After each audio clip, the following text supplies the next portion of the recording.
It is a day of liberation. Bell, are you liberated yet? Do you feel liberated? Jay, no liberation in there? Nothing going on liberation-wise? Man, I'm just not feeling it yet, you know? I was hoping to be liberated. I'm not quite sure what I'm liberated from. I'm waiting for it. From all the evil tariffs. Well, Chad, by the way, they moved the ceremony to 4 o'clock today. Yeah. Well, that's when the stock market closes. Yeah. What? Yeah, so that's why they did it. Gee, coincidence. Let me tell you how I feel about this. It's our problem. We like cheap goods. That's it. We love cheap goods. The old adage, right? Stock them deep, sell them cheap. We got used to buying. This is the way America works nowadays. You'll buy a $3,200 T-shirt, some people out there, or you'll buy, 3,200 T-shirts for $1, not in between. And that's where the world is in between is what we're trying to build, the middle class. And there's plenty of opportunity to do some of that. But so much of this is about, we get it, it's a negotiating tool. Okay? So we're going to do all these things. Here's the thing you have to do first and foremost. You have to tell consumers that price isn't important. And that spending more for a while that may be uncomfortable is okay, which is fine. For some people, it's not a big deal. I heard from some of you yesterday, just deal with it. But that's on us, right? We became addicted to cheap goods, like we're talking about with Chris, right? We're addicted to everything. Food, cheap goods. I mean, we're addicted to all kinds of stuff that's cheap. Bring it to our house. You don't even have to leave your house anymore to get everything you need done.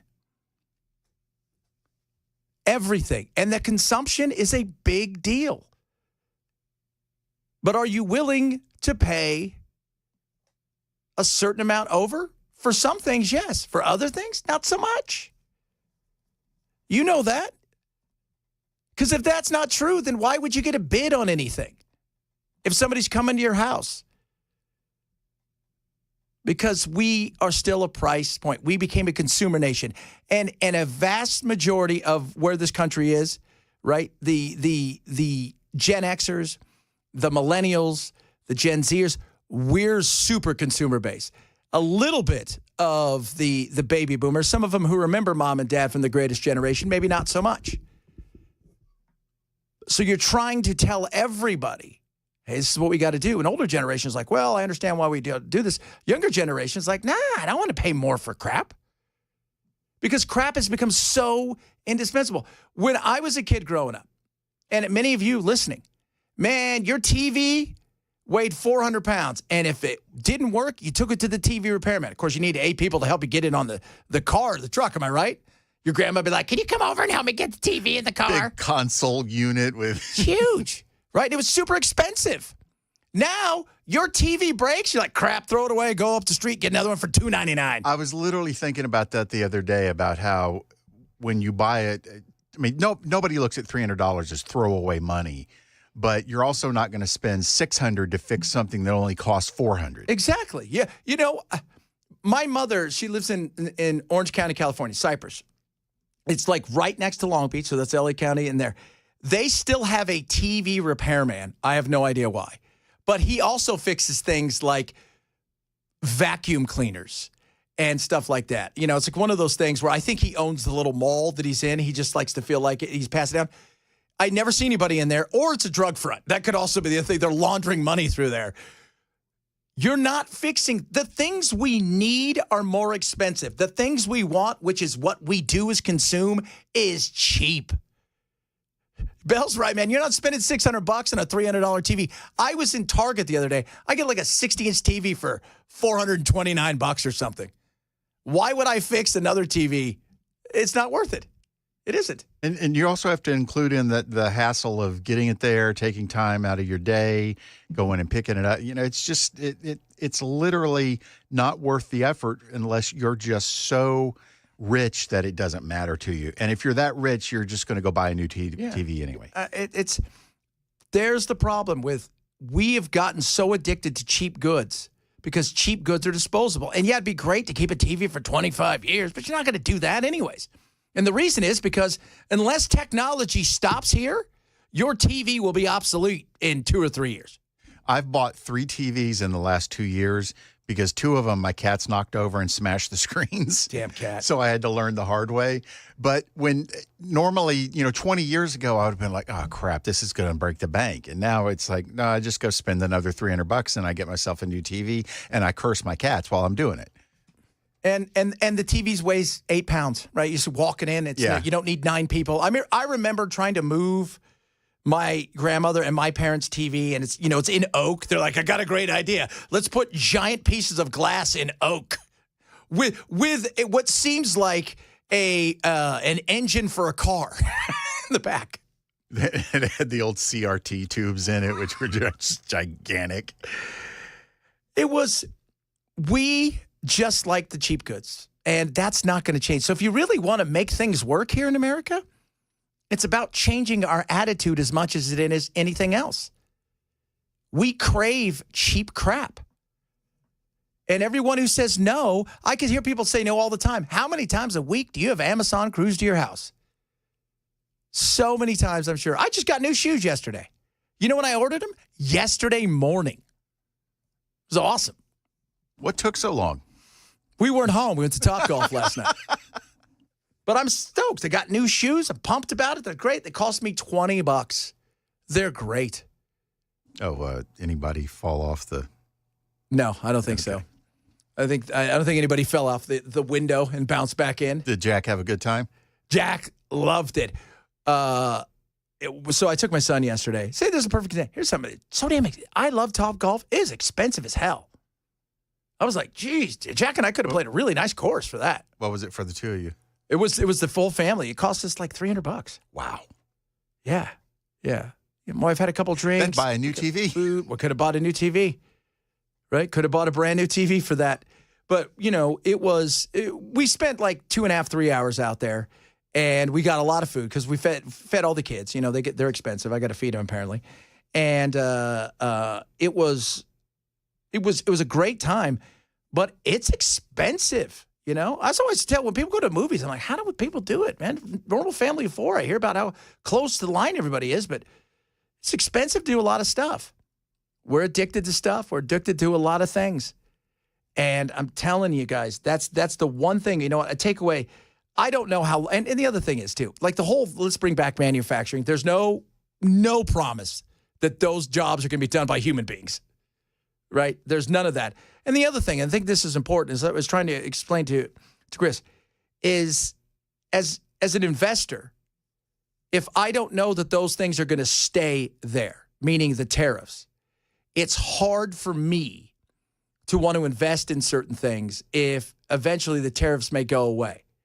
And so you need to get through those tariffs for quite a while to see that kind of growth, where you're thinking, okay, now I can put money in certain things. Because if you go and throw, I was watching somebody earlier says, well, if you decide to build washing machines here, because you go and you build a washing machine here, it's X amount of dollars, right? Let's just say it's $1,000. And you build a, washing machine in China or Zimbabwe or wherever the hell they build washing machines somewhere else, and it's $400. Okay. So, you think to yourself, okay, well, if we put this much tariffs on them, and we can do a couple different things and hit with some stuff or $500, whatever it is, all of a sudden it's an even playing field.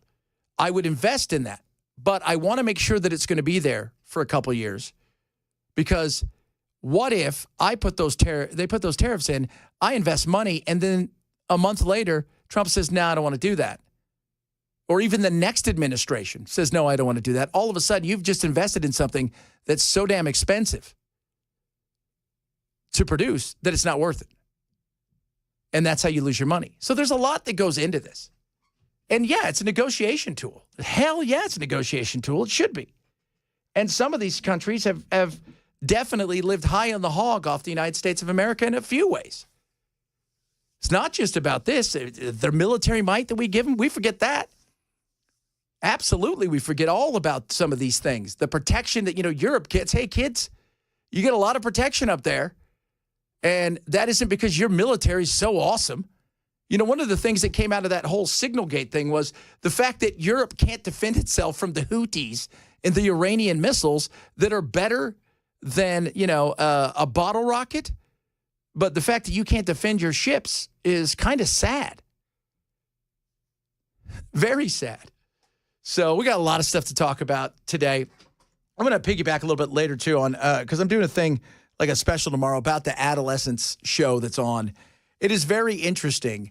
But when I hear people debate it, they leave out, toxic masculinity, this, that, and the other. They leave out, I think, one of the most important parts of what's happening in this debate of toxic masculinity and why kids and young males are seeking a certain thing. It's more to the story than just, well, it's Andrew Tate's fault or it's this fault or it's the internet's fault. There's something that we've talked about a lot.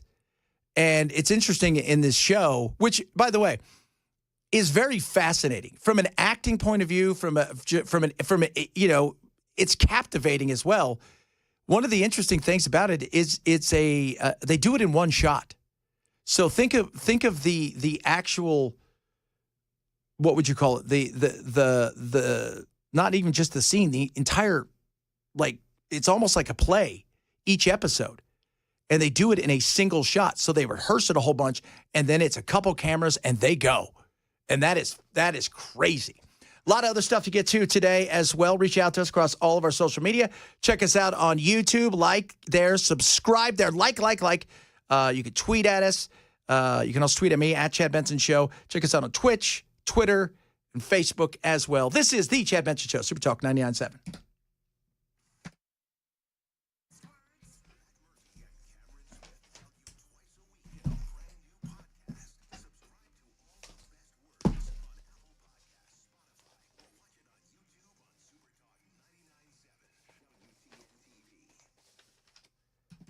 Prize Picks, baby. Gotta love me some Prize Picks. By the way, I won last night. I'm not bragging, but I'm bragging. Thank you, baseball. Basketball. Prize Picks so easy. So what do? With Prize Picks, and if you don't know what Prize Picks is, it is a fantasy game. You're not picking sports teams. You're not picking spreads, which drives people crazy because people have no idea what to do. It's about players. It's above or below. You can do everything from how many balls and strikes will be in the first inning, above or below. How many hits will be in the first inning. You can go cross sports. Last night I did baseball and I did basketball, and that was awesome. Continuing to win there on that, and I like it. You can win 1,000 times your money. Simple and easy. Here's the beauty of it. You get a $50 bonus the minute you use my code Benson. That's pretty damn easy, man. You go use code Chad. So you go there and you're like, Chad, I download the app. I use your code. You play your first $5. They give you $50 instantly, even if you suck, right? So even if you don't do well and you lose your first one, you still come out to the good 45. So easy. Go to Prize Picks. Download the app now. It's simple and easy to do. Use my code Chad. Get a $50 bonus to play your first $5 lineup. Prize Picks. Run your game.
Busy Bee. Busy Bee.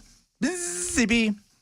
Why Busy Bee? Well, because you'd be foolish not to.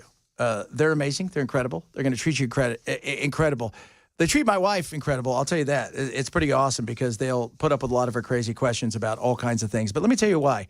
You join the club, right? First and foremost, just a couple inspections a year, and you're killing it right there. It's perfect, right? Covers that. But once you've got the Beehive Club, you know that you're going to get discounts. You're going to get opportunities there. If you are in a situation where, let's be real, Uncle Jim's come over, it's that busy weekend, and all of a sudden everything's plugged up everywhere, you're right to the front of the line. So when I talk about Busy Bee, it's for a reason. They're the best around, period. So what I want you to do, call them, whether it's your HVAC or your plumbing, let them come out and take a look too, especially before things get too crazy. Clean out those pipes, if you will. It's just great. Nate and everybody's going to treat you amazing. Call Busy Bee today. Join the BI Club, 775-7833, 775-7833, or visit busybeehvac.com. Metro Nashville Police, they have released their report on the Covenant School shooting. We'll have some details on that. And hang on, we've got more bad weather coming into the area later this evening. All of that coming up at 12:30 on Super Talk 99.7 WTN. And we will be on alert. Are you going to be on alert tonight? Who's all on the alert train? Mason's going to be. Mason drew the short end of the stick? No, Mason wanted the hours, so we're trying to hook him up. Very good.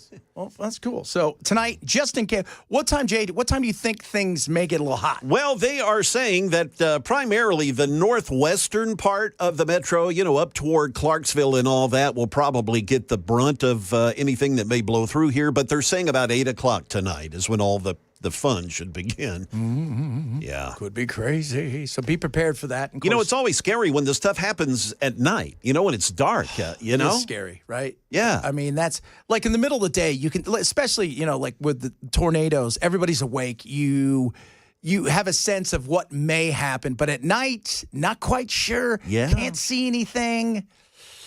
That's why you guys need us, right? Download the app. Take us everywhere you possibly can, especially in times like these. Even if you think, Chad, you guys are. Nope, take us because we'll be there if you need us. We're going to be there. We're going to keep you up to date. And if you don't have one of those little crank stereo radios, go get it. Any kind of, because we're heading towards that time of the season where we're going to get a lot more of these thunderstorms, and they're violent, as you know, Bill. Should we go ahead and plan on you and Dan skipping out on it, or just? No, at 8 o'clock, I'll be here. At 9, I could be here. If you're getting 10, 11, 12, you got to get your 3 hours, man. I know. I got 4 last night. That's what it says. That's a lie, though, because I laid in bed for like an hour and a half, trying to pretend like I was going to go back to sleep. I'm totally going back to sleep. I'm not going back to sleep. Lying. The Covenant thing is interesting because I was reading a bit about that. Notoriety is what they're saying. No grudge against the school. None of this stuff. It's all about notoriety. And it's always an inspiration, right? It's Columbine, right? It's always the inspiration for stuff like this. It's like Columbine. And I look at that and I think it's weird to want notoriety, but also not to be around for the notoriety, even if it's, infamy or whatever. Because the Parkland guy's there.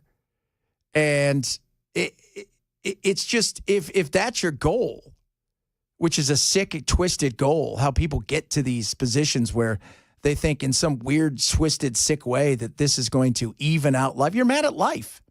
You're mad at life. They said there was no grudge at the school or the victims. You're just mad at life and you want to be famous, and this is the way to do it, I guess, which is insane. Which, unfortunately, too many times it ends up that being the case. We say the killer's name more than we say the victims. Yeah, and I don't... when the story comes out, I will say the killer's name once or twice, and after that, it's done. Because there's no reason to. Killer, period. That's it. It's because of the notoriety. And again, they're not even here for that notoriety. It's not like they're listening. They're dead. So there is none of that. And I try to put their mind, out as fast as possible. Because I don't want, there's some things in life you're just like, I don't want that rattling in my dome, And the fact that I know probably, the fact in today's world that some people know more mass shooter names or murderer names than like presidents is scary. It is. But do you believe it or not? Because, let's be real. How long has all this information been somewhat out there? And everybody's always looking for the next puzzle piece. It's like, well, did they really? Now, I don't know, no grudge at the school, grudge to be famous. Well, that's what everybody says. I don't know if they had a grudge at the school. Grudge with Christianity, a grudge with life.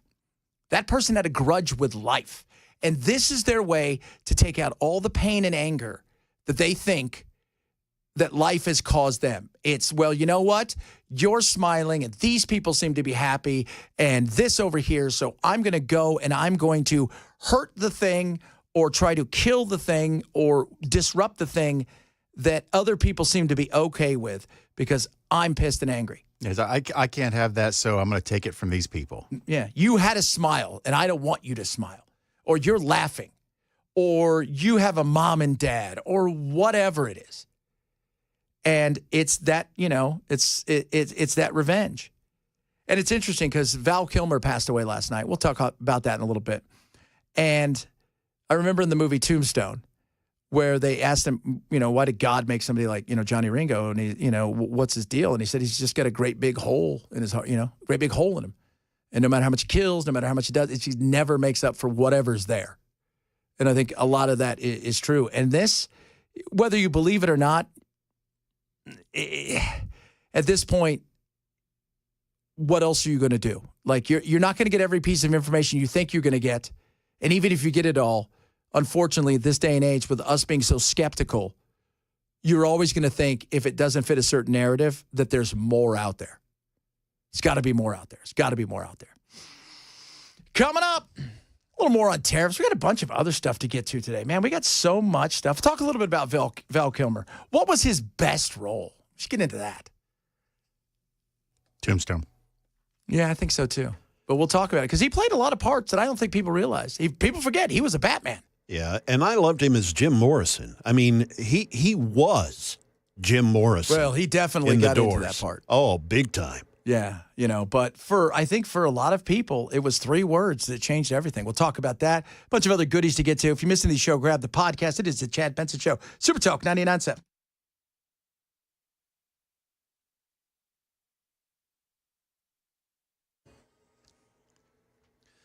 Good afternoon. It's 12:30. I'm Jay Harper with your top stories. An important weather forecast you need to pay attention to. It's coming up. The Metro Nashville Police Department has released its full investigative report in the deadly shooting at the Covenant School back in March of 23. Metro broke down the more than 40-page report by summarizing the incident, providing a detailed timeline of the attack and investigation, backgrounds of the shooter and the victims, what the shooter did and did not leave behind, also summarizing how the attack progressed and a timeline, an analysis of the shooter's behavior and motive, and what the shooting isn't, as well as other parties that may or may not have been responsible, and the homicide unit's investigative conclusion. Here is a report from Channel 2. This report also looks at motive. It says Hale sought notoriety, and the selection of the targets had to involve children. Police also examined if Hale was sane. They determined yes, based on the choices that Hale made. Metro Police also determined Hale did not have any help with planning or on the day of the attack. Again, this information just released, and we'll have more as the day goes along.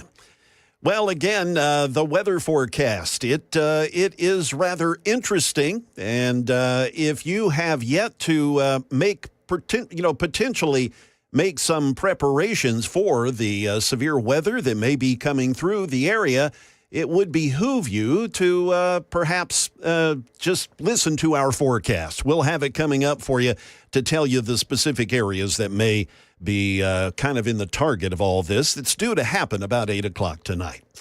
That's the latest news. We've got the detailed weather forecast coming up. I'm Jay Harper, WTN News.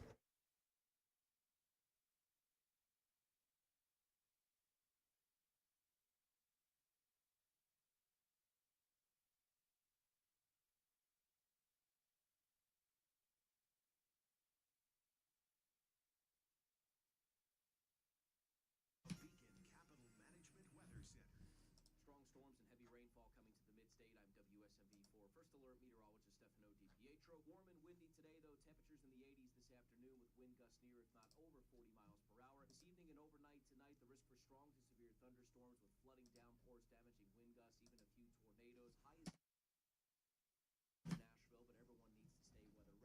Another severe weather risk heading into our 5 seconds to Beacon. Today, we also see widespread rounds of rain and thunderstorms that could cause flash flooding into the week. Retirement Ready Toolkit. You know what? You need to be ready for the weather. You need to be ready for who knows what, especially in today's world with things that are potentially uncomfortable, could cause wild swings. You don't want to be caught with your pants down, essentially. And Beacon Capital Management is going to help you with that. They're local. It's a great way to sit down and talk to them, especially if you're nearing retirement or in retirement. You call 615-488-9303. They're going to get you out a free Retirement Ready Toolkit that includes a lot of different things. But, part of retirement is not just going, okay, I hope my money lasts. It's things like tax planning, estate planning, even healthcare. Beacon is their full service to help you with all of those things. In your Retirement Ready Toolkit, you're going to get a Money Enough for Life book, a retirement planning checklist, and a Maximizing Your Retirement Income white paper. No cost, no obligation, and definitely no pressure. Call Beacon today. Find out what they can do for you. 615-488-9303. 615-488-9303. Or find them online at AskBeaconNow.com.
Yesterday, we lost a guy that was a hell of an actor, very comedic as well.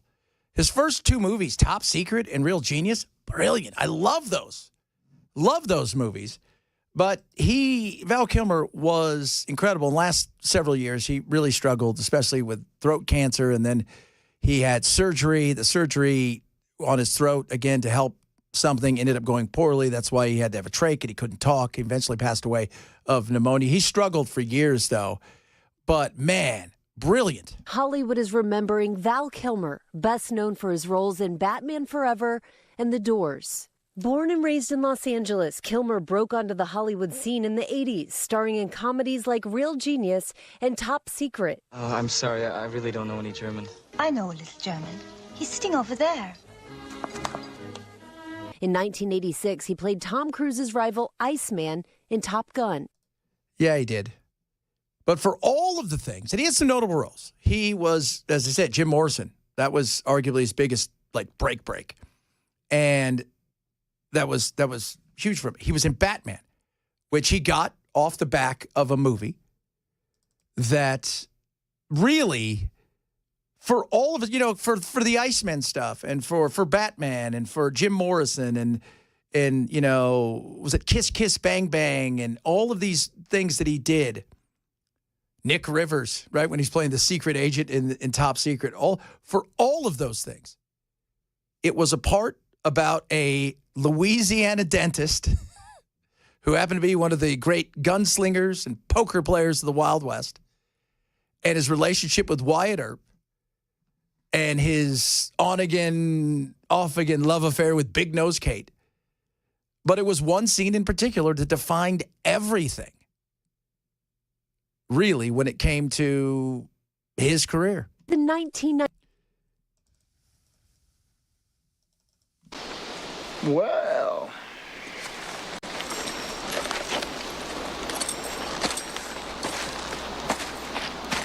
I didn't think you had it in you. I'm your huckleberry. Why, Johnny Ringo, you look like somebody just walked over your grave. Fight's not with you, Holiday. I beg to differ, sir. We started a game we never got to finish. Play for blood, remember?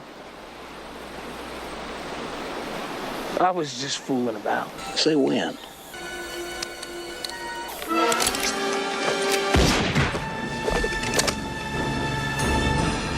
Come on. Come on! Oh, Johnny. Come on!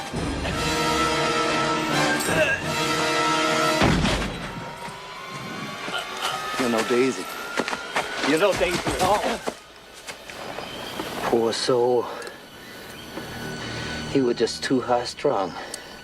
That was it. I mean, that and those I'm Here, Huckleberry changed everything. And he talked about it for years, the fact that he didn't kind of run away from it, and the fact that it became a giant meme, you're right, you know, you got the F around and find out and all that kind of stuff. But he didn't get an Academy Award nomination for it. He was brilliant. He got an MTV Music nomination, but it was one of those things where every guy listening, every one of you listening, Saturday afternoon, you're sitting around the house, it comes on, it may be 5 minutes in or an hour, and you're like, I'm going to watch the rest of this. And I know every word. I know all the players. I know all of it. And the movie was about Wyatt Earp for, you know, even though it was about Tombstone, it was about Wyatt Earp in a lot of ways, and his last ride and his love affair with Josie and all that stuff. And yet, we don't really remember much of the Wyatt Earp side of stuff. Yeah, if you remember the movie, you understand that, but it's really Doc. That's what that was about in so many ways. It was just how awesome he was, how that movie, he stole the show. Jim Morrison, too, was great. I love that, but that, you know, I'm Here, Huckleberry changed everything. And I did like his comedian. Real Genius. I will watch Real Genius all the time. Same thing with, you know, Top Secret and some of the other stuff, Salt and Sea and a bunch of other stuff that he played. But he was great. And he was great in, you know, The Ghost in the Darkness. But it was definitely this movie that kept him around, if you will, and made him that, you know, it's like, it's that defining moment. Do you think when you say something like that you think, oh, you know, 30 years from now, they're going to still be using this line everywhere, right? Like when they throw in, we're going to need a bigger boat, or, you know, well, do you punk, that kind of stuff.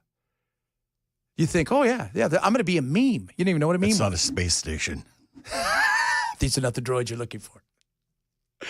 Oh, my Lord. Tariff Town, USA. I love how people say, because I talked about tariffs earlier. And it's funny because you're anti-Trump. Not anti-Trump, kids. I'm not anti-Trump. I'm pro-America first, right? That's it. And I'm not anti-Trump. And one thing I've told you guys from the beginning of the show is I'm never going to coddle you and tell you what you want to hear. I'm not going to give you all the affirmation you dream of. I want to have a real conversation about stuff. How does stuff really work? What is the real truth in this, behind the numbers, behind all of this? This is Mick Mulvaney. He used to work with Donald, right? Chief of staff.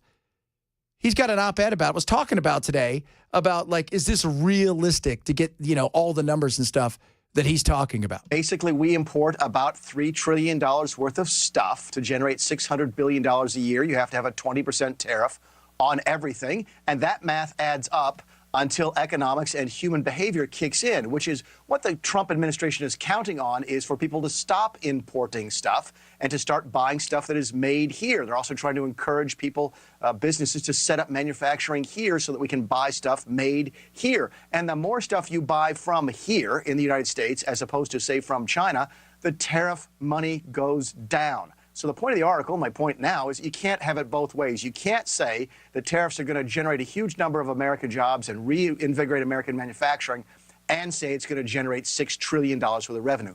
Those two things are mutually impossible, and that's why I wrote the piece. I think the Trump administration is, especially Peter Navarro, overpromising and going to underdeliver. There's no way that tariffs will be able to do both of the things that the administration is talking about. But are they meant to do that? Are they meant really to bring back manufacturing, or are they meant to allow us to sell stuff in certain areas, get them to lower some of their tariffs, maybe negotiate for other things, including buying some of our goodies, things of that nature? Are they meant to do all the things, or is it a negotiation tool? And why, if you think it's a negotiating tool, it shows you that it's hard to say we're going to bring back manufacturing. Well, we can bring, all this stuff here when it comes to AI, when it comes to chip manufacturing and pharmaceuticals. We could do that. But as far as producing, that's going to be a tough thing to do. Not because we don't want to, but the reality is we're still a price consumption nation. And we're also a nation where, take away even and this is a perfect example, one of the things that's not being talked about, and you hope that he points out in the article that through dropping certain regulations, through, getting rid of certain things, that you can make it a little bit easier to do business. Part of the reason that, companies like to do business isn't just the fact that they can pay you $1 for a month's worth of work. It's the fact that there's no regulations over there. It's the fact that, you see some of these places, there's no OSHA. You're not playing workman's comp. They have suicide nets. Have you seen some of the stuff in Africa when they're digging for the cobalt? They're digging it with their hands. They're just covered. They're filthy, and they're subsistence living doing that. Yeah, their goal is to live to the next day, and this is going to help them get there. That is, we would never do any of those things. And if we had that here, we would regulate it. We would over-regulate it at some point in time. Then we'd tax it. Then we'd triple-regulate it. We'd do all of those things to make it put on so many more things that become a hurdle to trying to do business. That's why big business loves regulation. Because if you're a giant corporation and you love regulation, you're like, oh, regulation's bad, you're lying to me. Why? Because I know if you want a lot of regulation or you're trying to pretend to fight against it, it's because every time they put a new regulation in, a smaller guy has a hurdle that is going to be tougher for them to get into. So through government regulation, they build monopolies. And then if you do get over several of those hurdles and your tech is good or whatever it is, the bigger companies are going to come in and go, we're going to make the hurdle bigger, or you can sell us your stuff. So there's a lot that goes into tariffs, and it's not just we're going to go after 20% here, 20% there. We should buy American. I'd love to buy American. I would love to buy American. But if my price point says, nah, I don't want to buy American on that, because that isn't worth that, especially considering, why would I pay, $10 for socks when I can get virtually the same socks, almost made in the same area, essentially the cotton, everything's the exact same, for $2. It's on my feet. I don't care. So it's a frustrating thing. And the big thing is it really about rebuilding everything here? Or is it about, let's go out, get the deals that we can get. Let's also show the might and the strength that we have and get some other deals that include them buying stuff from us. See, that's the other thing, what they don't know, is buying military goods from us is also a big deal. Buying certain things from us, we use these things as lost leaders as well. But what's the appetite like? That, to me, is going to be the interesting thing. The appetite for Americans who are like, yeah, let's do this. Where's your threshold? If your threshold is, I can afford another $300-400 a month, yeah, I'm willing to do that. But if it's $1,000 or $500 and you're living even closer to that edge and it's gone on instead of 1 or 2 months, it's gone on for 6 months, and we have stagnation more so than anything else, what happens at that point? Because we all know this. While it may be good for us to get off all these cheap goods, and I think it is, just like it's good for us to get off dyes and all these crappy food additives that make our food taste delicious, while it's good, we also know that politics plays a huge role in this. And while it may be good for us to do that, if the politics isn't right for the politician, that's when things get a little tricky. Let me know what you think. Also, let me know what you think about Val Kilmer. We all like Val. What's his best movie? Where am I buying $2 socks? Have you never been on Amazon? Go to Amazon right now, by the way, $2 for socks. $2 for this. Have you ever been to Walmart? But yeah, you go to Amazon, you can get anything for $2. Want 100 hangers for $2? Welcome to Amazon. Why? Because why? Somebody that paid a nickel built that. Sandra she won't wear socks that are less than $20 a pop. Oh, is she one of those? I had a buddy who made a lot of money, like the kind of money where you're like, you make $100,000 a week? That's nice. He never wore the same socks or underwear twice. He just threw them away. And he didn't buy cheap stuff. Like there was no, he wasn't buying. Nice if you can afford it. Well, you're making $100,000 a week. You can afford a lot of things.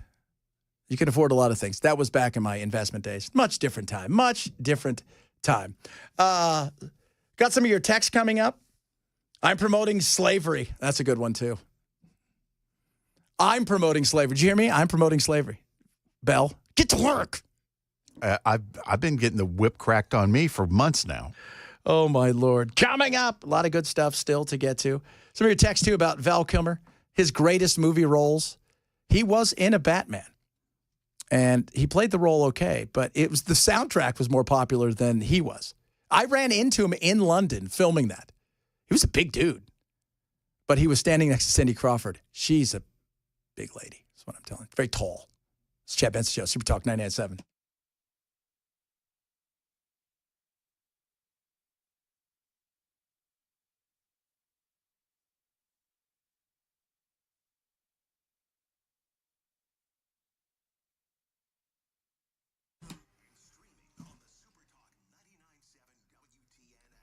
Ruff Greens, ruffgreens.com. Vitamins, minerals, probiotics, omega-3, 6, 9, all this incredible stuff packed into an amazing supplement that you give your dog on a daily basis.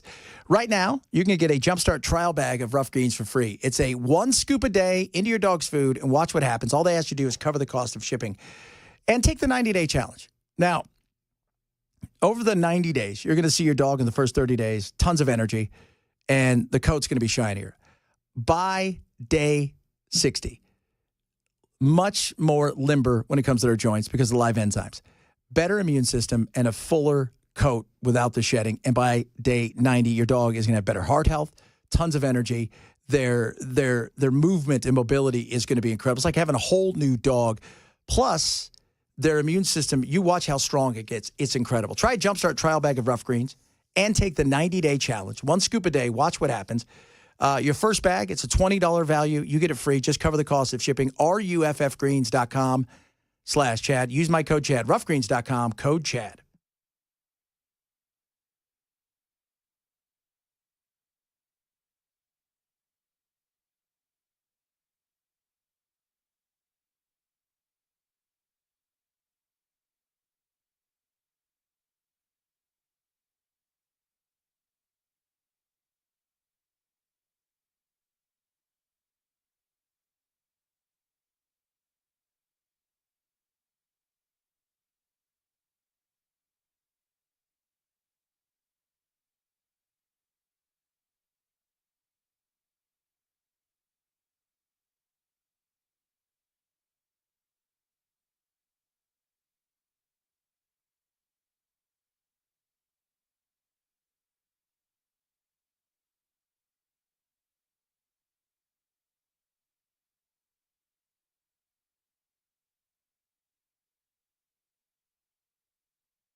The Metro Nashville Police Department has released its full investigative report on the Covenant School shooting. We'll have a report. The U.S. House not in session for the rest of the week. We'll tell you why. That's all coming up at 1 o'clock on Super Talk 99.7 WTN. You know, it'll be funny talk about that because I said that, have you seen Luna, Rep Luna and MTG kind of going back and forth? And I said on my national show today that I think Marjorie Taylor Greene is kind of in it for herself. And some people are mad. Oh, no, I can't believe you'd say that. I feel very celebrity-esque with Marjorie Taylor. Not that what she says at times, that I agree a lot she says, but I think the way she does it is for clicks and likes and things of that nature. And, you know, that's just me. Maybe I'm wrong. Guys, is the experiment ending with Elon Musk? What? Yeah, he's taking a little step back. Trump isn't saying behind the scenes that he's soured on Musk. In fact, he remains satisfied and pleased with what Musk has done across the government in terms of cost cutting, despite it being challenged in just the courts and despite the pushback here. So I'm sure he will remain a voice in President Trump's ear. They were having some issues. One of my sources said that, let's just say that Trump was telling everybody, you run to the people that, you know, there were lots of cuts were coming. He was telling them, you guys run your department. And I think the frustration was coming that you're hearing a lot of stuff. And I said this, he would get to Mars before he'd get a lot of this crap done because of the bureaucracy and the way that they've put in roadblocks for being able to get rid of people.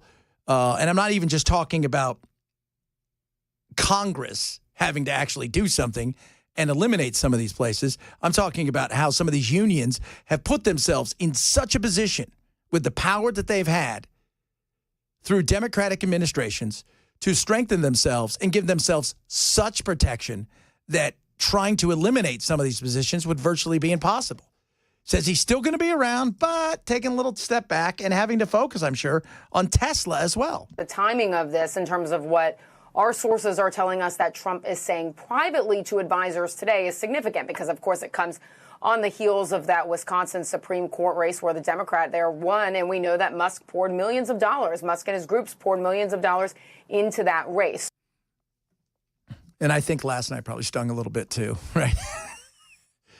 That was, I said it yesterday. The Florida, they underperformed, but they won. It was going to be tough. I mean, the fine won. Trump won that by 33 points, and the guy that took over for Gates won by, I don't know what he won by, but Gates won that by 68. And so did Trump. I mean, those were safe, but closer than they should have been in some people's estimation. But I think a lot of people thought, and I think a lot of people were turned off. I think they were turned off, even though the Democrat got more outside money.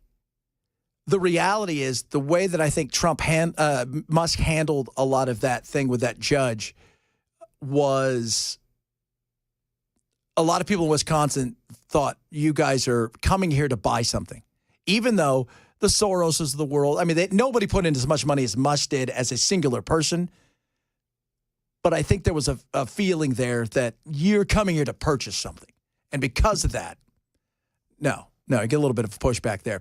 Coming up, more on all kinds of good stuff. We've got so much stuff. Oh, my Lord. Oh, my. What a day. It's Liberation Day, kids. Are you feeling liberated? Bell's not liberated yet.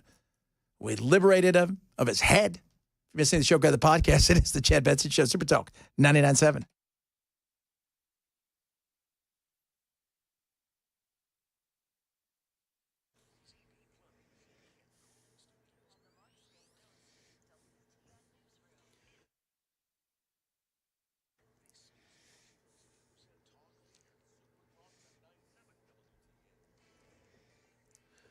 Good afternoon. We're coming up on 1 o'clock. I'm Jay Harper with your top stories. A full weather forecast coming up. The Metro Nashville Police Department has released its full investigative report in the deadly shooting at the Covenant School that happened, 2 years ago about this time. Metro Police, they broke down the more than 40-page report by summarizing the incident, providing a detailed timeline of the attack and investigation. Megan Fee from Channel 2 reports. This report also looks at motive. It says Hale sought notoriety, and the selection of the targets had to involve children. Police also examined if Hale was sane. They determined yes, based on the choices that Hale made. Metro Police also determined Hale did not have any help with planning or on the day of the attack. 16 notebooks were recovered after the shooting, containing nearly 1,300 pages of content that spanned from August of 2017 all the way until the day of the attack, March 27th of 2023. The U.S. House, they're not in session for the rest of the week because lawmakers protested over House Speaker Mike Johnson's attempts to block them from voting on a bill that would help new parents in Congress. The bill, brought by Democrat Brittany Peterson of Colorado, as well as Republican Anna Paulina Luna, would allow, new parents, whether they're men or women, to vote by proxy for 12 weeks of parental leave.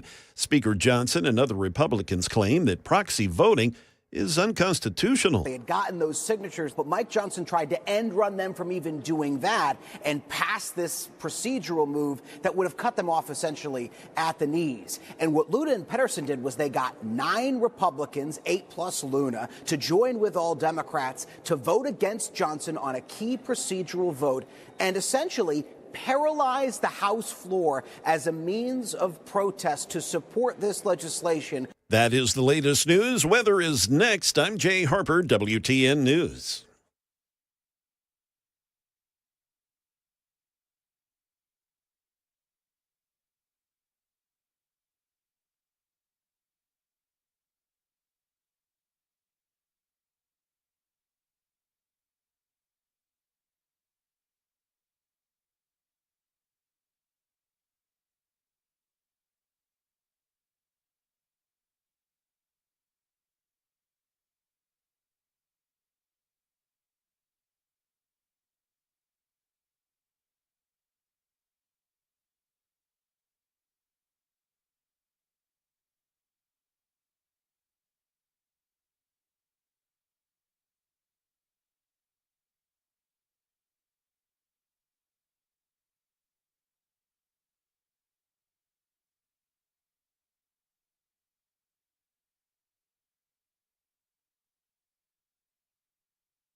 So Elon taking a step back, taking a deep breath, looking around, trying to find out what's going on. I think there was some issues behind closed doors, and I think there was a lot of stress because I think they thought things were going to be easier than they were. And welcome to bureaucracy. Bureaucracy is not easy. It is big, it is cumbersome, it is ugly, and it has positioned itself in certain ways where even the moves you're making today aren't going to be felt for quite a while. Because you have to go through a process anymore that includes tons of lawsuits and whatnot. A couple days ago in the Oval Office, Trump was asked very specifically about Musk's status as a special government employee, that 130-day limit. And Trump did indicate on Monday that Musk would be taking a step back in some way. Trump said he thinks that Musk is amazing. And he said, quote, but I also think he's got a big company to run. And so at some point, he's going to be going back. He wants to. I'm sure he does, because I'm sure he's frustrated. He's running around, and he helped get Trump elected. He's still trying to put people on Mars. He is still running Tesla, and that has taken a hit. And you know what? You're hearing it from the board members. You're hearing it from the investors that, hey, man, we're taking a hit here. And it was already overpriced. But still, it's take the pricing out of it. The name is being sullied in some ways. And the Chinese, by the way, have a couple EV cars that are incredible. When you see the cost, when you see the things that they're able to do, they're pretty damn amazing. So, don't let them come over here. Although, the Democrats may be like, it's perfect because we can destroy Tesla. Let China have more. And that was a big market for him. I mean, they don't care over there. I mean, that Tesla's part of, that he's part of Doge, but he's got a lot that he wants to get done. SpaceX, Starlink, all of those things. But yeah, there's got to be frustration. There is. There has to be frustration across the board. I think, Trump thought he was going to go cut trends. I said from the beginning, at some point in time, there's a sell-by date. They were going to have a clash. It wasn't going to be super public or anything. And then it was like they were going to go away hating each other. But I think the frustration of giant government bureaucracy and how they're able to work around laws to entrench themselves and to essentially get locked into areas where getting rid of some of the stuff is virtually impossible. And then you've got whole agencies that are, that's Congress's thing. So I go back to Congress. What have they done? Nothing. You've got Congress. You've got it all. Hell, this week they couldn't even get past the should a lady, that just had a baby stay home for 6 weeks or 8 weeks and be allowed to vote from there. You can't even get past that. We're like, we're done for the week. These two chicks screwed it up. You screwed it up, chicks. Luna's pretty soft on the eyes. I was going to say that. I don't know what she said. Sounds good to me. And, it's funny. It's like everybody's already attacking her. It's like she's one of the most conservative people you will find. And everybody's like, what do you think about it? I think that the fact that you guys are fighting over this, why'd you put this in this bill? Why'd you try to do this? Why can't you just get some of this stuff done when you're supposed to? People are frustrated. You guys are frustrated. It's like the tariffs today. They're still negotiating it. What are you negotiating? I thought it was just 20% across the board. Well, you're probably negotiating with some countries, and everybody's like, look what Israel did. Israel, by the way, loves the fact that we supply them with a lot of goodies that we don't give other people. And by the way, they get pissed at us that we don't give them the stuff that we have. They don't just want our stuff that's like, hey, we're going to give you this, but it's going to be instead, we've got this version, you get the I version. They're like, no. We don't want the iPhone 16. You guys have 17. We want that. So, and on top of that, we're doing a lot for them, throwing these students out here, which apparently is coming out that there was maybe a list of names provided that were some agitators at schools that they would like them to get rid of, which, believe it or not, the ADL and Israel and this administration are very close. Nobody wants anti-Semitism on campus. I think we all agree with that. But Israel's a different case. It's going to be interesting, though. It's the appetite. I always tell everybody, what's the appetite when it comes to these tariffs? Because the appetite as far as like, all right, how long's the short-term pain? Or are we talking 6 weeks? Are we talking 6 months? Are we talking the entire time of this? Because politics will always get in the way of the right thing if it's even if, because very few politicians will sacrifice themselves for the greater good of mankind. Donald Trump is not a guy who's usually all about delayed gratification. He wants the payoff now. And so this is a little out of character and an admission on his part to say this is going to hurt. The question is, what's Donald Trump's political pain tolerance for this? Maybe it's a little higher than it was in his first term, but I don't know if it's as high as he wants everyone to think it is. Yeah. And there are a lot of people out there who think, look, this is just sort of So the political starting pain versus economic pain. This is the show, and this is the sort of start of a negotiation. He says that. It's always starting a negotiation. And if I am, the other side of it is if I'm a country right now that's already in a bit of it, and to just give you guys a glance, as bad as, as we looked at Biden and that whole situation was, which was a nightmare, our economy was so much better than the economies around the globe.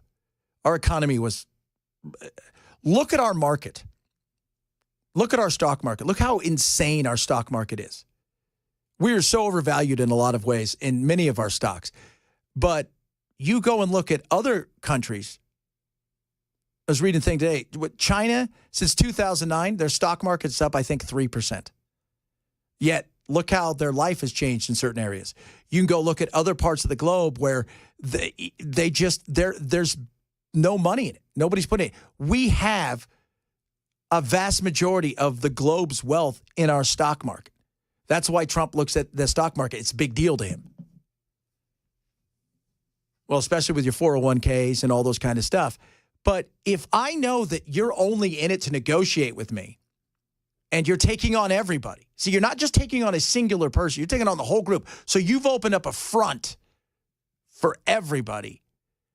If I know that, do you try to sit and wait them out, especially if stuff's already kind of crappy in your country? And see if you can turn the tide. Now, we're just too strong and powerful in a lot of places, but the thought of will it get too loud? If the job market slows down, if the stock market stagnates or takes a little bit more of a hit, if those are the things that you have to think about. And then on the other side of we're going to bring in manufacturing. Are we really going to bring in manufacturing? Do you really think that, Bell? Do you really think, kids are just dreaming of working at a car plant? I think that a lot of this stuff is based on feeling instead of the facts of the situation. And if you really want the country to be as economically independent as possible, we have a long way to go. Yeah. And it's about consuming. And that's what I talked about last hour. And several of you have chimed in about like the consumption. Well, buying American's great. 20 years ago, even 15 years ago, 10 years ago, a lot of that stuff was crap that many of these countries produce, but now it's not the same. It's not just crap. And a lot of that stuff that has American names on it is produced elsewhere. Somebody said, where can you find $2 socks? I was just looking on Amazon. Hanes, $1.88. So it's $12 for like a 7 or 8 pack. It's $1.88 for socks. It's Hanes. Same thing with Dickies. Those are American names. Brand names. Yeah. Do you think they're produced and made right here? Probably not. And it doesn't mean they're made in China either. They could be made in India. They may be made in Bangladesh. Guatemala. And you start to learn. Everybody who's ever bought a shirt, you're like, okay, where's this thing made? Okay, I need a 5X because that should fit, And then other ones, you're like, I need a small because you're never quite sure how they're going to produce it. But the consumption, our appetite for cheap crap is huge. What's the last cheap thing you bought that you're like, man, I can't believe I got it for this price? I guess my 50-inch TV because I got it for like $274 or $279. Crazy, isn't it? Yeah. Do you remember what was it? And it's a smart TV on top of it. Yeah. You go back to like even 2000, those big box TVs. Like, oh, dude, you got a widescreen giant TV, and nowadays it is like $1,990. Go look at how expensive like CD players when they first came. Oh, it was. Even CDs. CDs were $20 a pop. I know. It's crazy. But like, was it that Wedding Singer with Adam Sandler? Mm-hmm. You remember the he's like, hey, I bought you a CD player. It only cost me $1,100. You're like, oh my God. That thing would cost a nickel now. The rich always kind of are the ones who get to be the test subjects, so to speak. They pay out the wazoo for the first. Because they want the first. Yeah, they want to be they want to be right there at the forefront of things. So they pay the most. A good example of what I'm doing a very poor job of explaining is like the Jaguar video game console that came out in the early 90s. $1,000 in the early 90s for a video game console. That the price tag alone killed it. But all the people that bought it were rich people that could afford that easily. And after the thing failed, they were the ones stuck with it, not the average middle American. That you're right about. I watched this guy who, it was like on TikTok, or it was one of those things where it was like 1999. And he was inviting all his buddies down to the basement to watch the Super Bowl. And he had one of those giant, huge box TVs. And everybody was so excited. It's like, it costs $3,500 or $5,000. I remember walking through Best Buy and seeing, I guess at the time they were 4Ks, or maybe it was HDs, but there were $8,000 televisions in there, like for a 40-inch. And the only people that were buying those were rich people. Crazy. And now you and I can walk into a Walmart and get a much bigger TV that's a smart TV that does a lot more and only pay a few $100s for it. My uncle's at CES, that's the Consumer Electronics Show, and he says like they've got these now they're 100-inch roll, like they're almost like a wallpaper, and it's television, and you roll it out and it's perfect. And he goes, right now they're like, $10,000, but they're massive. He goes, and the guy's like, yeah, within a couple of years, it'll be like $1,500. You'll be walking in there. It'll even be less than that after a while. Because once the Chinese get a hold of it, because I think it's manufactured in Japan now, but it's going to be cheap.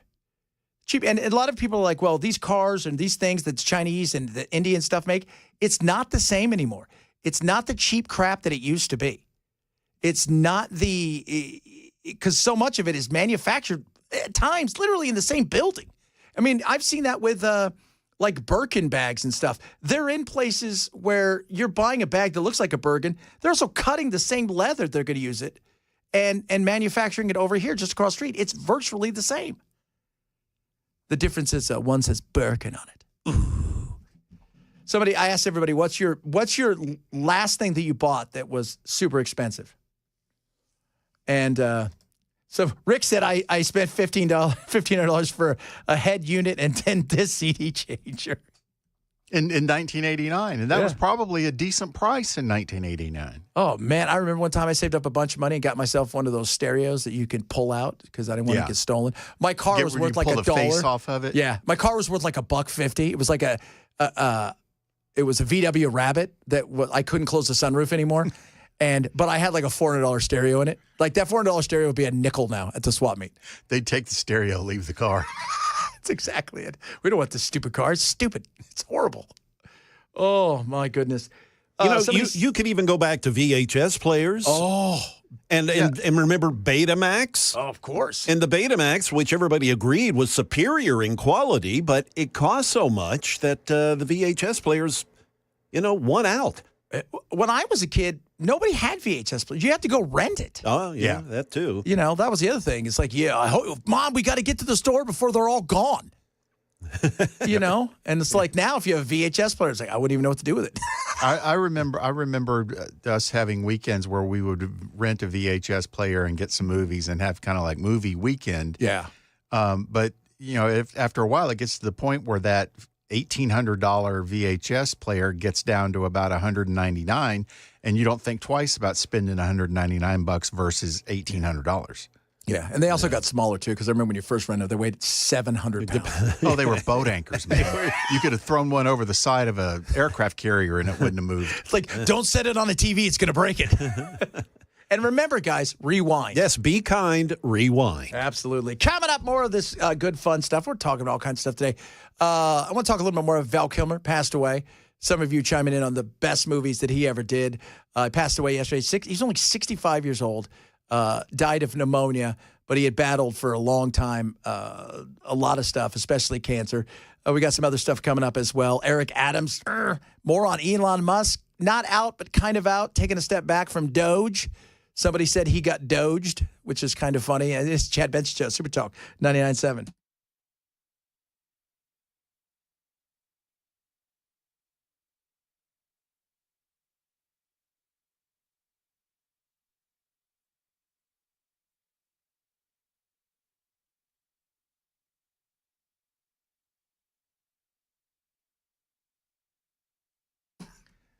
Lean. You want to get lean? Absolutely. Yo-yo dieting. You know, dieting itself, it's not about dieting. It's about just changing your lifestyle. It's about eating less, working out a little bit more. And lean can help you do that. Now, lean there's no injection. It's not a prescription. A few pills a day. Your energy level is going to be through the roof. But what it's going to help you do is fight the cravings, and it's three things. Right? The scientists, doctors put this together with three things. First, fight the cravings and the want, right, for food. It's that noise. The second thing that lean does is it helps you with your blood sugar levels, keeping those things steady. And the third, taking the fat and converting it into energy, which is so important. If you're sick and tired of yo-yo dieting, if you're sick and tired of being frustrated because you got back down into a pair of pants you've always wanted to get back into, and then a few months later you got to go get fat pants again, get with lean. Try lean and see what happens. You'll be just blown away by the results.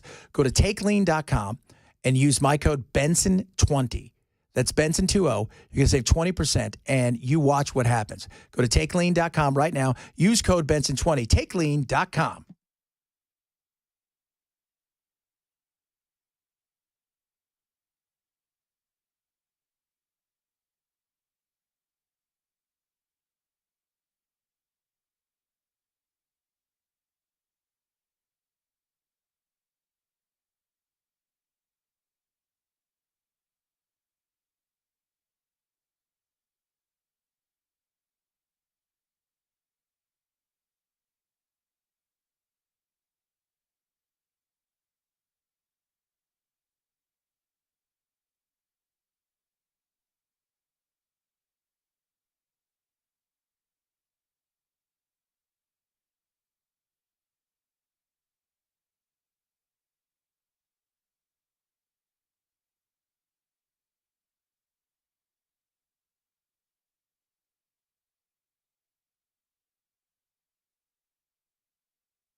President Trump, he's set to announce another round of tariffs later today. What could that include? We'll have a report on that. And also a bunch of folks at the Department of Health and Human Services were taken aback here recently. We'll fill you in on that as well. That's all coming up at 1:30 on Super Talk 99.7 WTN. Democrats celebrating victory in the Wisconsin Supreme Court election.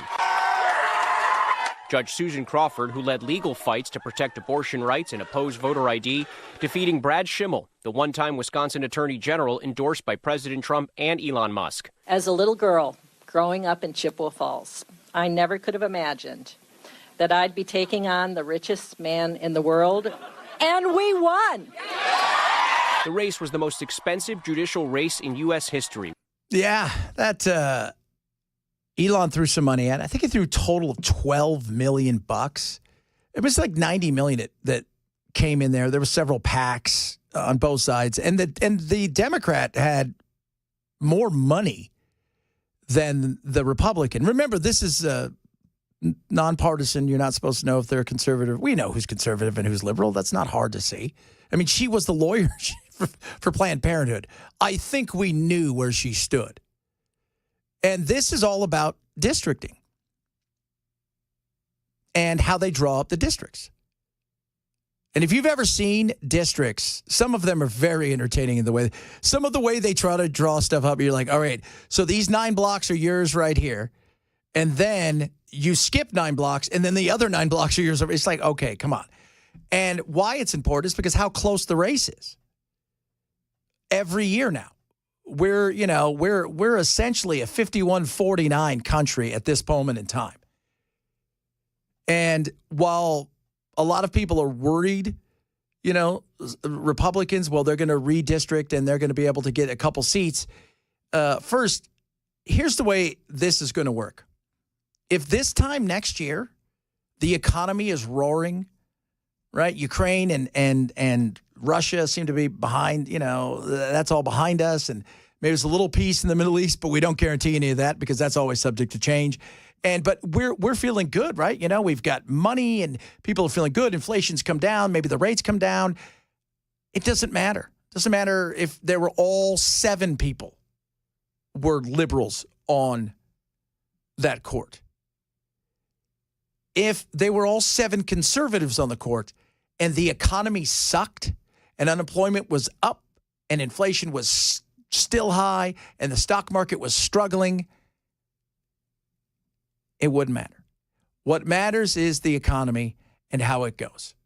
The other stuff is very politics and very government, but the thing that you and I and everybody else deals with on a daily basis is the economy. I'm sitting here now, drinking a little energy drink, part of the economy. Got my new shoes on, part of the economy. Like everybody participates. Nobody doesn't participate. Even a homeless person that you give $1 to, that goes and buys something, that's part of the economy. So that is what will decide all of this. If your bank account feels a little bit fatter, your 401k feels a little bit better, you feel like your job's going, nice, we're doing good, I'm not worried about it, right? We're rocking and rolling. That's what's going to matter. And yeah, last night, I think the Republicans, it's funny, the backlash, I think, to Elon Musk was, I think, surprised a lot of people. But a lot of Wisconsinites felt like he came there to buy an election. And in some ways, he kind of did. He came there and threw his money around. And I think we can all agree, right or left, that there's too much damn money in this. And I'd like to see a lot of money get out. Have a salary cap. How about that? Let's go back to a salary cap for some of this stuff. But the fact that $90 million went in there and more of that money went to the Democrat. But because right now Elon is the villain of choice for the media, that's where all the focus was. But it wasn't close. I mean, she won by 200,000 or 300,000 votes. It wasn't, I saw some people go, was it stolen? He's like, no, it wasn't stolen. The guy who lost, Schimmel or whatever his name is, like, no, it wasn't stolen. It wasn't stolen at all. Coming up. Man, I still have so much stuff to do, trying to squeeze in. We'll talk a little bit about the covenant thing and the now that the latest report is out. I'm sure we'll get another report within months because we've had a lot of these, but the latest report is out. What does it all mean? What does it, mean? Like, is this real? Is there more to it? Right? The anatomy of what we believe anymore. And it's funny, Jay's going to talk about HHS. I want to talk about that as well because I have a question for you guys when it comes to some of the programs that are out there that they were a part of. We'll do that straight ahead. It is the Chad Benson Show, Super Talk 99.7.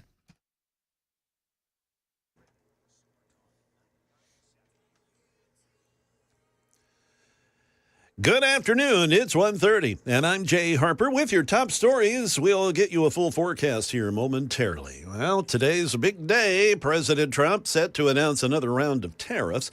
The White House, however, remaining tight-lipped on the details. But business across the country, both large and small, well, they say the tariffs, which are additional costs on foreign imports, paid for by the business doing the importing, they'll have to pass all that on to the consumer. We've got more now from Karen Travers. She's at the White House. The White House had said yesterday that the president had made a determination, had made his decision, but also said that the president was meeting with his trade and tariff team to perfect the plan. We're hearing today, though, that those conversations are still continuing, and they're looking to find a place where they can all agree before they make this announcement today.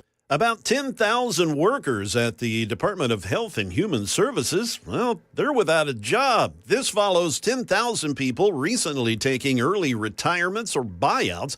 We hear now from ABC's Mary Bruce. 10,000 layoffs are now underway at HHS. The move catching many off guard. We saw those long lines yesterday of federal workers outside buildings waiting to learn if they'd been fired. Some showing up only to discover their badges had been cut off. Now, among those fired, the FDA's top tobacco regulator, under whose leadership teenage tobacco use dropped to its lowest point in a decade, also laid off researchers working on everything from drug use and mental health to reproduction and infertility and workplace safety. Well, tonight here in Middle Tennessee, we need to keep our eyes toward the sky. After 8 p.m., we'll welcome another round of nighttime storms, complete with all the high winds and perhaps some hail, and a lot of rain all the way through the weekend.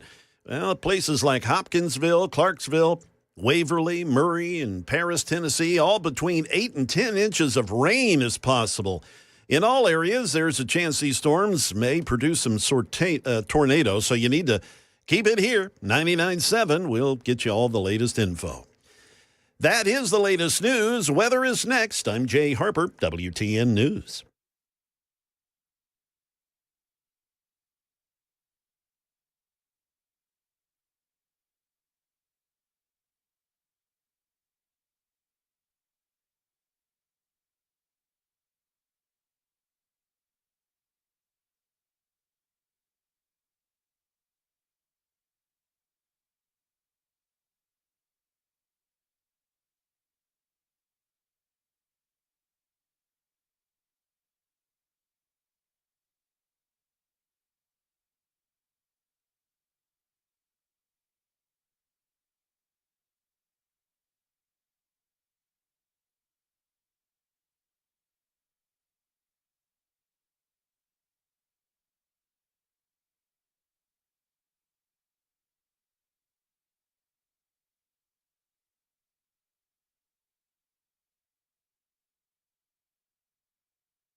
Yeah. Some people are mad at me because I'm not telling them what they want to hear. I tell you guys this, right? This should not be a shocker to me. That if I'm going to tell you the reality of stuff, I'm going to tell you stuff based on facts and data. I'm going to tell you things that may question some stuff. That's what you should want, right? Like if you believe in something, yeah, absolutely. You should want those kind of things. Like I do. I want to know what's going on, and I want all sides of stuff. Aren't you ever curious? You know, intellectually, I always ask people, are you ever curious? Like, you know what? I know what you're saying, but like, is there another side to it, or you're the only one involved in this? Because if you're the only one, okay, but is there maybe more to it? Or not? I don't know. HHS, shocked by the shock and awe campaign of the Doge. The impact to this is really still unfurling. We know that 10,000 people were expected to lose their jobs in this round of layoffs, and that's in addition to 10,000 people who had already decided to leave HHS through early retirement or deferred resignation programs. So the federal agency was going to fall from a staff of 82,000 to around 62,000. That's a quarter of the workforce. And experts say that is going to hugely change the work that HHS is able to do. Including smoking. And they're talking about like the billboard campaigns and some of these ever campaigns. Have you ever when's the last time somebody's driving down the street and goes, I shouldn't smoke? Because I saw it on the billboard. You know when you change? When you decide, I'm sick and tired of being out of shape or whatever, or watching my friends die, or you're sick. Watching my bank account get bled dry by this addiction. Yeah, you know. Or that people change when very rarely does somebody go, you know what, I drove by, I saw an ad, it was on the paper, you know, or I saw an ad on a billboard or a commercial. And those commercials are powerful. You know, the lady, my name is Linda, and she smokes through the thing. That's powerful. But you know what? Linda didn't stop. Right? She didn't. That lady missed her face. I mean, those are like, if you know her, it's like, but that's part of the addiction side of it.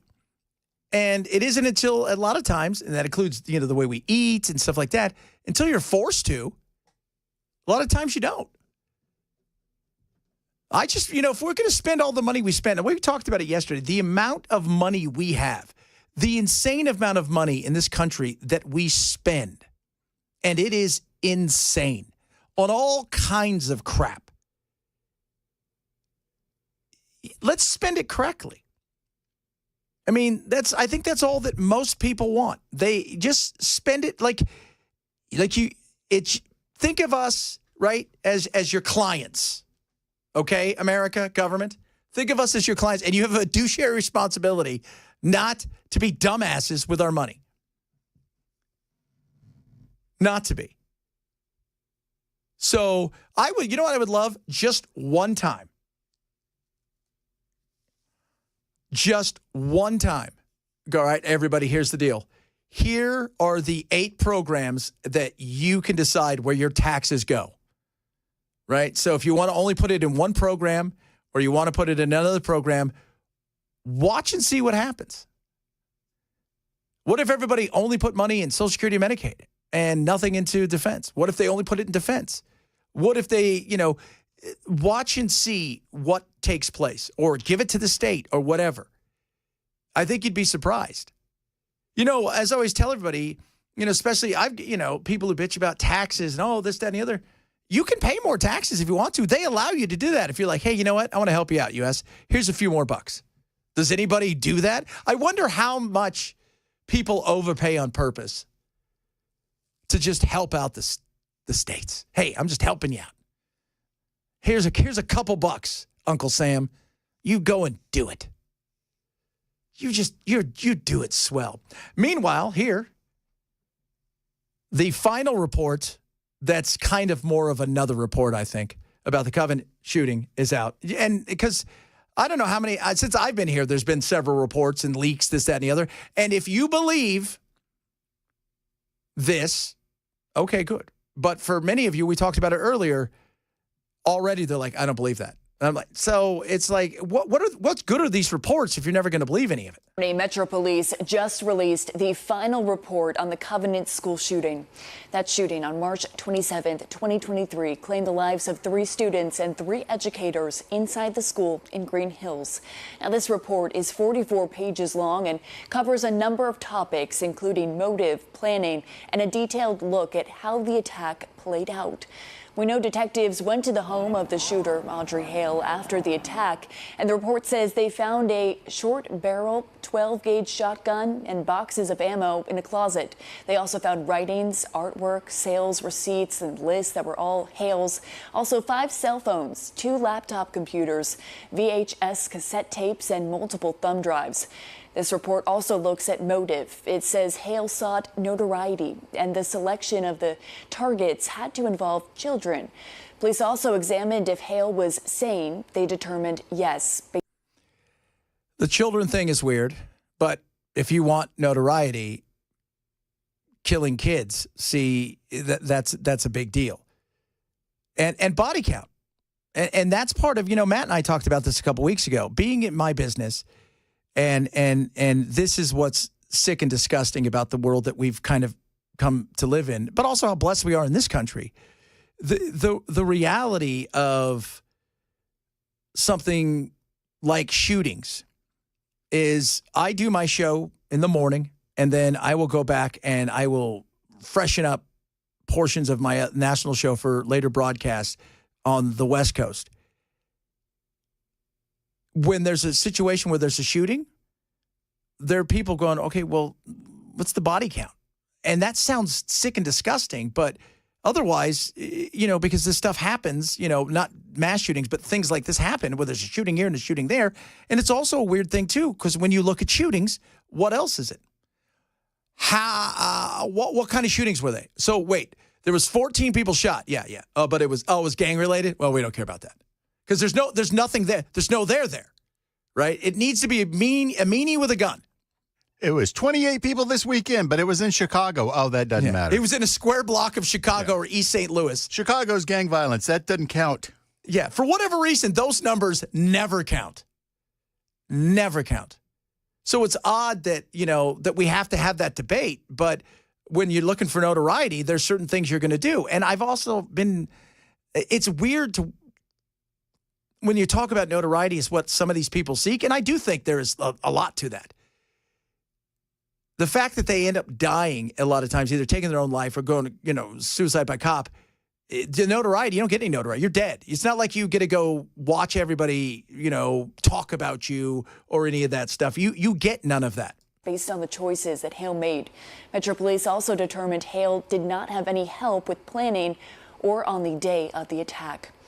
And there is this point. Metro Police say there was no, quote, manifesto. Police say Hale never left a single document that explained the reason for the attack, why the Covenant School was specifically targeted, and what Hale hoped to gain by carrying out the shooting. In an effort to give the public access to the shooter's writings, that has been tied up in court. We will have additional reporting as we go through the day, and we have a full report. There's always going to be a mystery about stuff. Like even now, it's like, Oliver Stone's and Capitol Hill talking about you. There's always going to be a mystery, and you're never going to get everything that you think you want from something. And if you believe something has happened in your mind, and it's like it was definitely so and so, it was Oswald, it was this, it was that, it was the mafia, it was this, it was Cubans, it was. And you don't get that answer, you always can go back to, well, we didn't get all the information.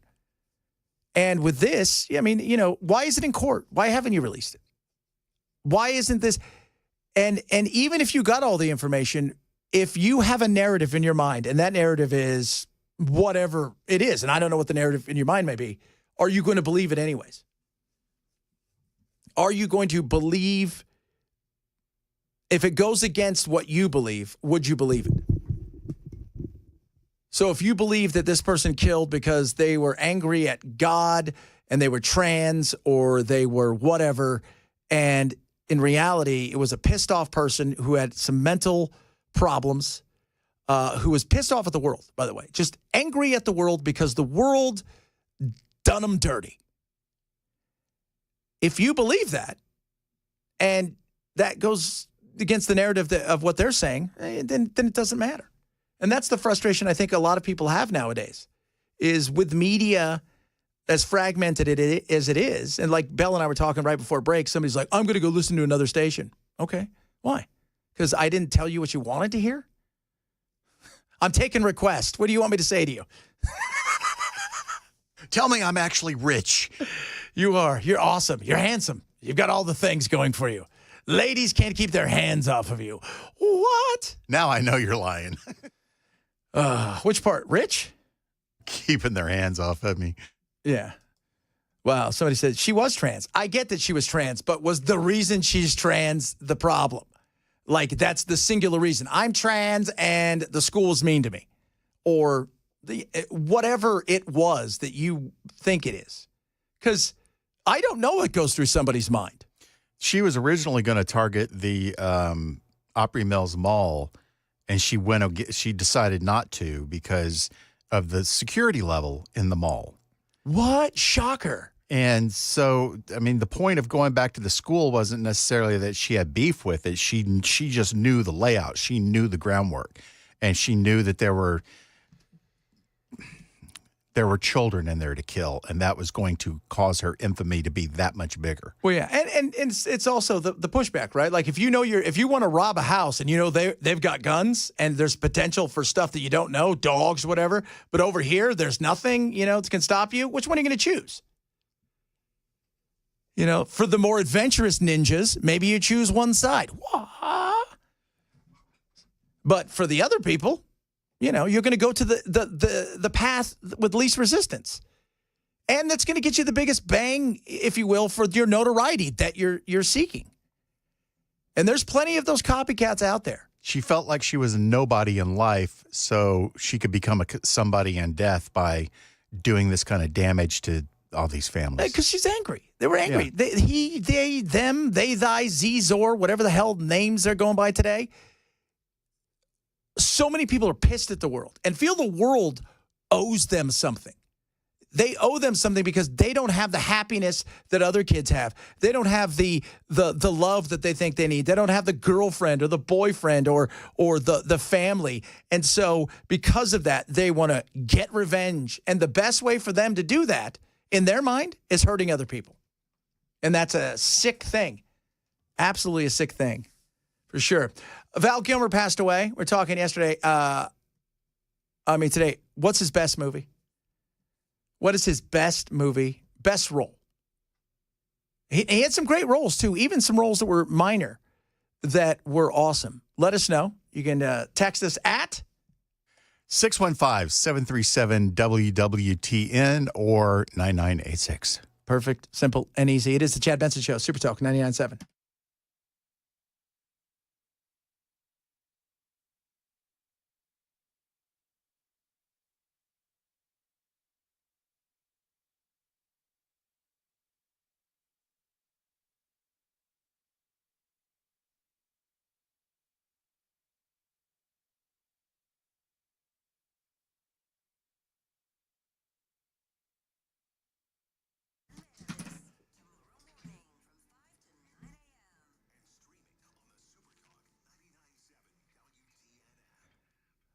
Birch Gold, you laughing at me because I was running all over. I kicked my pen all over the studio. Birch Gold is amazing. Gold is incredible. Making a move. Why is that? Because unsettle in the market, unsettle globally. People are worried about what may be going on. And because of that, the nerves are building up and people, especially investors, big banks, they're flighting to gold as they've done forever. You can do the same thing with Birch Gold. Text the word Benson to 989898 today to get an info kit. Why? Simple and easy, just to find out, is it right for you? You want to protect these things. Having gold's a good thing, just in case the apocalypse comes when it comes to the zombies, and you might need some stuff to move around.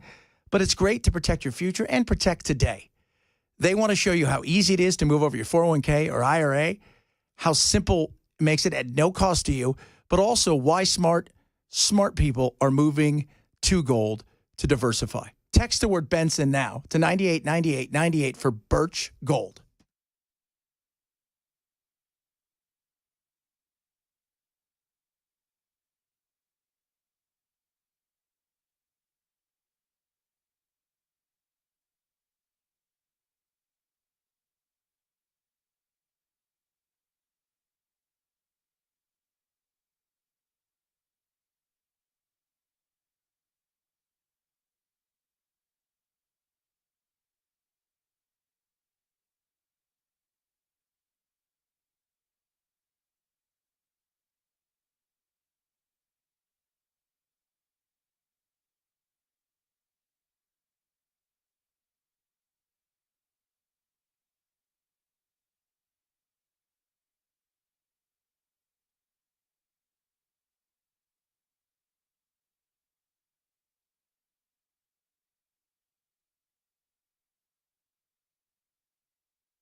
President Trump, he is set to make these big anticipated announcements about another round of tariffs.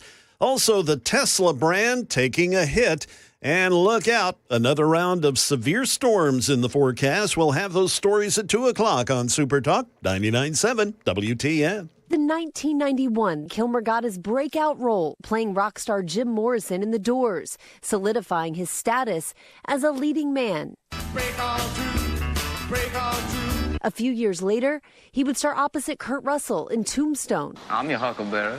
And in 1995, he would join Al Pacino and Robert De Niro in Michael Mann's Heat. That same year, Kilmer would get his blockbuster moment, donning the black cowl in Batman Forever. It was, it's funny. It's like Clooney, people make fun of Clooney for being a Batman because he was just kind of like a Batman that didn't really care about that. And that movie he did was terrible. It was terrible. It was so campy. Yeah. It's just like so stupid. It was almost like they tried to revive the Adam West version. Might as well. But this one was a little bit darker. And he was good in it. But you know what? What most people remember? It's Seal, Kiss from a Rose, out of that movie. Yeah. It was interesting. Which is now the theme to Mountain Dew product. That's right. You know that song I think came out a couple of years before, and Joel Schumacher, who directed it, was walking through Virgin Records in London, which was just down the street from where the studios were that I was at when I was over there, on Oxford Street, and they had a real live DJ and radio station just for the place in there, and the Kiss from a Rose came on. He goes, "What was that?" And he's like, "Showed," and so they revised that. It was a good song, and he did so many great things, but realistically, a lot of you, Willow and Elvis and, this and all. True Romance, he was great. Salt and Sea, Heat was awesome. The Shootout's awesome. I asked people, what do you think about Heat? Oh, the Shootout was great. What about the rest of it? I don't know. The Shootout was awesome. Again, it was most of the movie, but it's still, him being Doc Holliday. Yeah. I mean, that was like just awesome. Like the way that because you think about it, Kurt Russell was huge, right? You had a bunch of people that ended up being, Billy Zane was in it, and Dana Delaney was in it, and you had Sam Elliott in it, and it was this great cast, but he stole the movie for the most part, and it's just awesome. It was like so incredible the way that he pulled it off, because he played everything from the drunkard part to, like he kind of, epitomized that. And I was bummed he didn't get an Academy Award nomination for that, because I think I thought his work in that should have been good. A lot of people are saying Willow was his best movie. Heat. Val's best movie was this, The Saint. It was interesting. I enjoyed The Saint with Elizabeth Shue, who was like the lady that came up with, the nuclear fusion to give to the world, altruistic, and he was there to save the world, save her from being killed.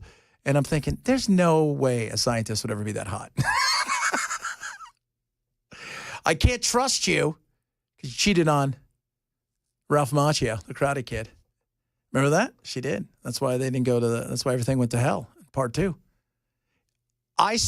Speaking of something, we were just talking about, imagine saying that one line and still 30 or 40 years later, people are saying it. I saw the trailer yesterday for the latest Karate Kid movie with Jackie Chan, and Ralph Macchio's in it. He's one of the stars. It's not just a bit part. He's actually one of the stars of it. And I'm like, man, talk about playing a character. By the way, he still looks like he could. Exactly. He's in his 60s. Yeah. Yeah, he looks like he's 12. I don't know what he's doing. Not fair. But we should all do it. He's probably taking some sort of weird drug. No, I think that's just what nature's all about. Some people have it. It's the Dick Clark disease. Right? Dick looked like he was 20 until he died. Coming up, hour number 3. More on tariffs, some Elon stuff, bunch of other stuff to get to as well. It is Chad Benson Show, Super Talk 99.7.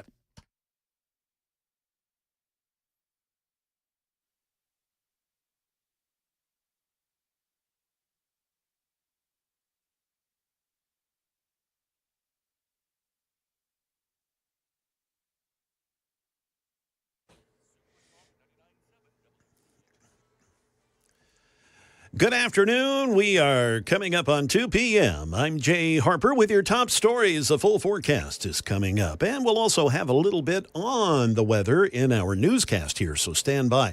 Today, President Trump is set to announce another round of tariffs. Tariffs, tariffs, tariffs. That's all we seem to be hearing about. And the White House remains tight-lipped on the details, but businesses across the country, both big and small, say they will have to pass along the higher cost to the consumer. Tariffs are additional costs on foreign imports that are paid by the business doing the importing. Farmer Wendy Brew, yes, she's a farmer near Asheville, North Carolina. She says she's going to have to scramble to get what she needs for her animals. We're personally faced with the uncertainty of how retaliatory tariffs will affect our largest expense, our animal feed. This added cost and uncertainty is coming in April of all months, a time of year when farmers have already planned their growing season and when they're spending all their money and hoping for a good harvest.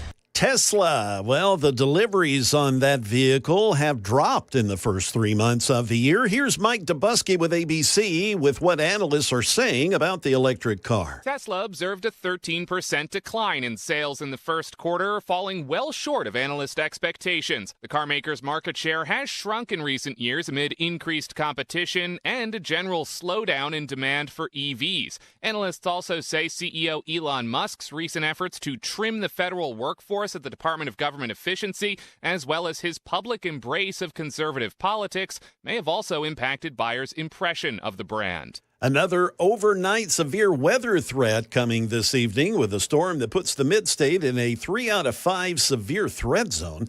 It's really the far western portions of Middle Tennessee and the northwest portion of Tennessee that are really staring down the biggest threat.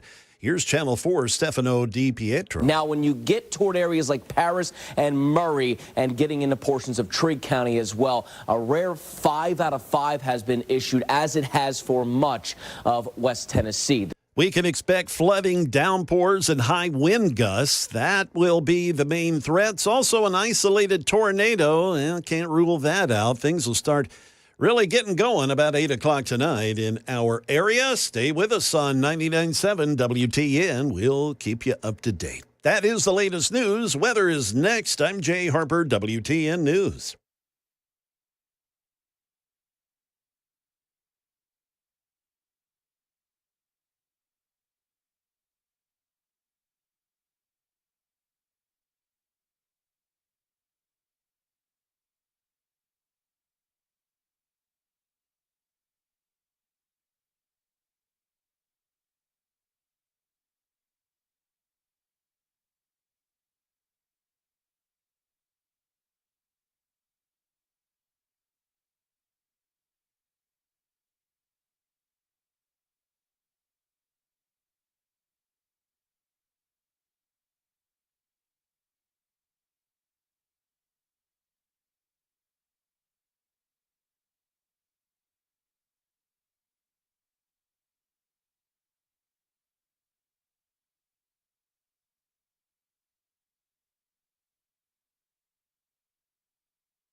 So we're 2 hours away now. Is that correct? Or is it 4 o'clock Eastern? I'm still confused when we're doing this damn thing.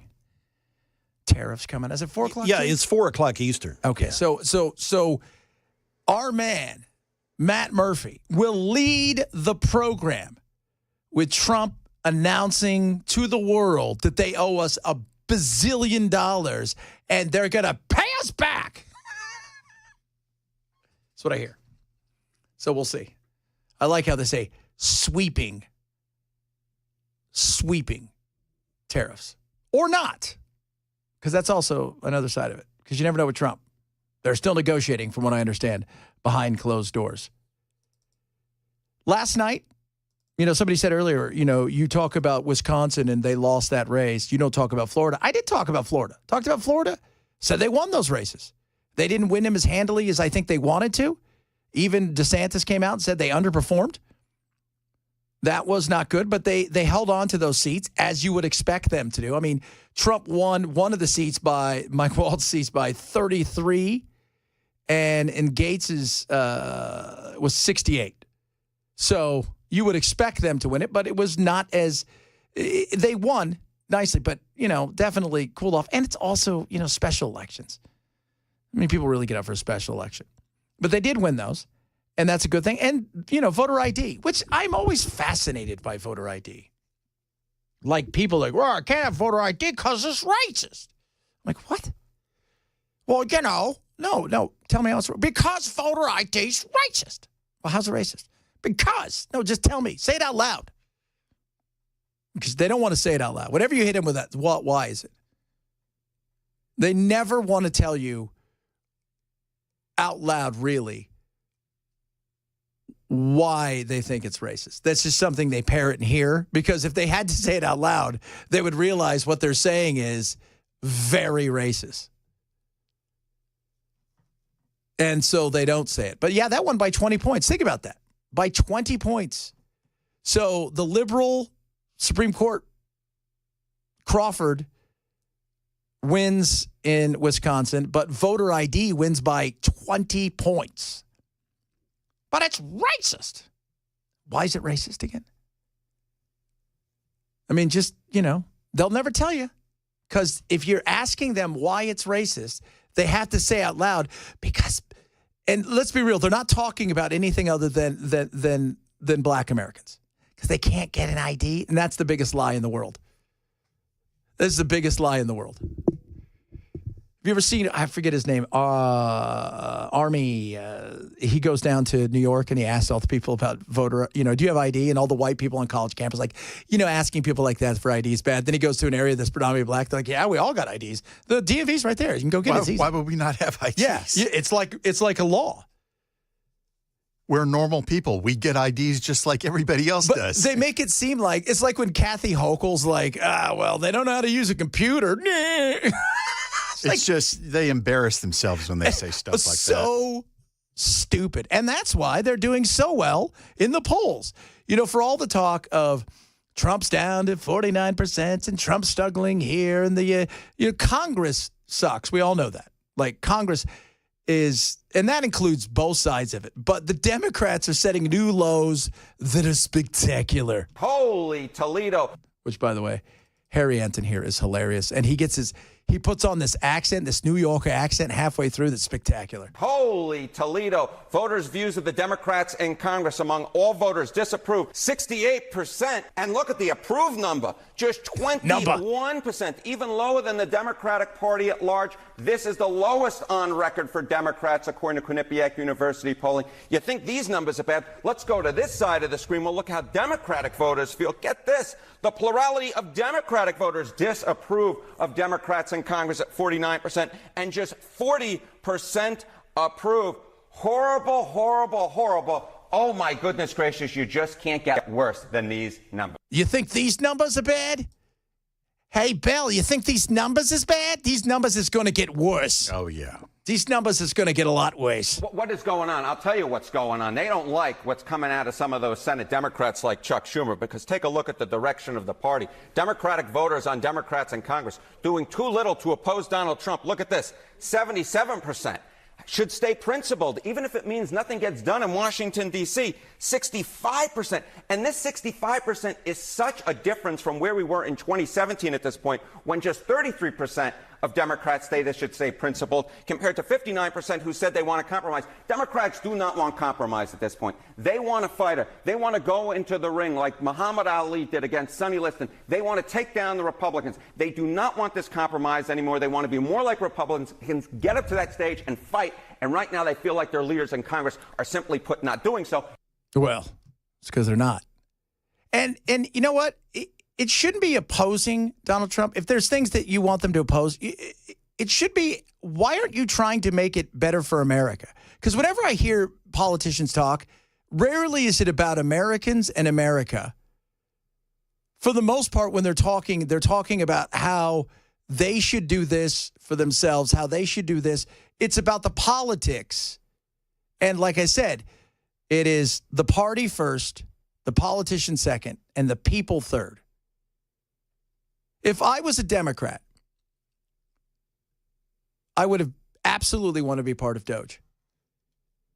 I would have been there inside and out saying, all right, well, why are you cutting this? Why are you doing this? But see, one of the things they talked about is it's the all or nothing thing that people now live by. And that's part of the tribe. They'll be happy with 100% of nothing because I'm principled. No, you're listening to a small group of people on the internet. What is the average person who's part of the exhausted majority that leans a little right or a little left, who works all day, busts his butt, has a family, she's working 2 jobs? What do they say about some of this stuff? That's what you should care about, not what some 24-year-old is freaking out about on the internet and some influencer.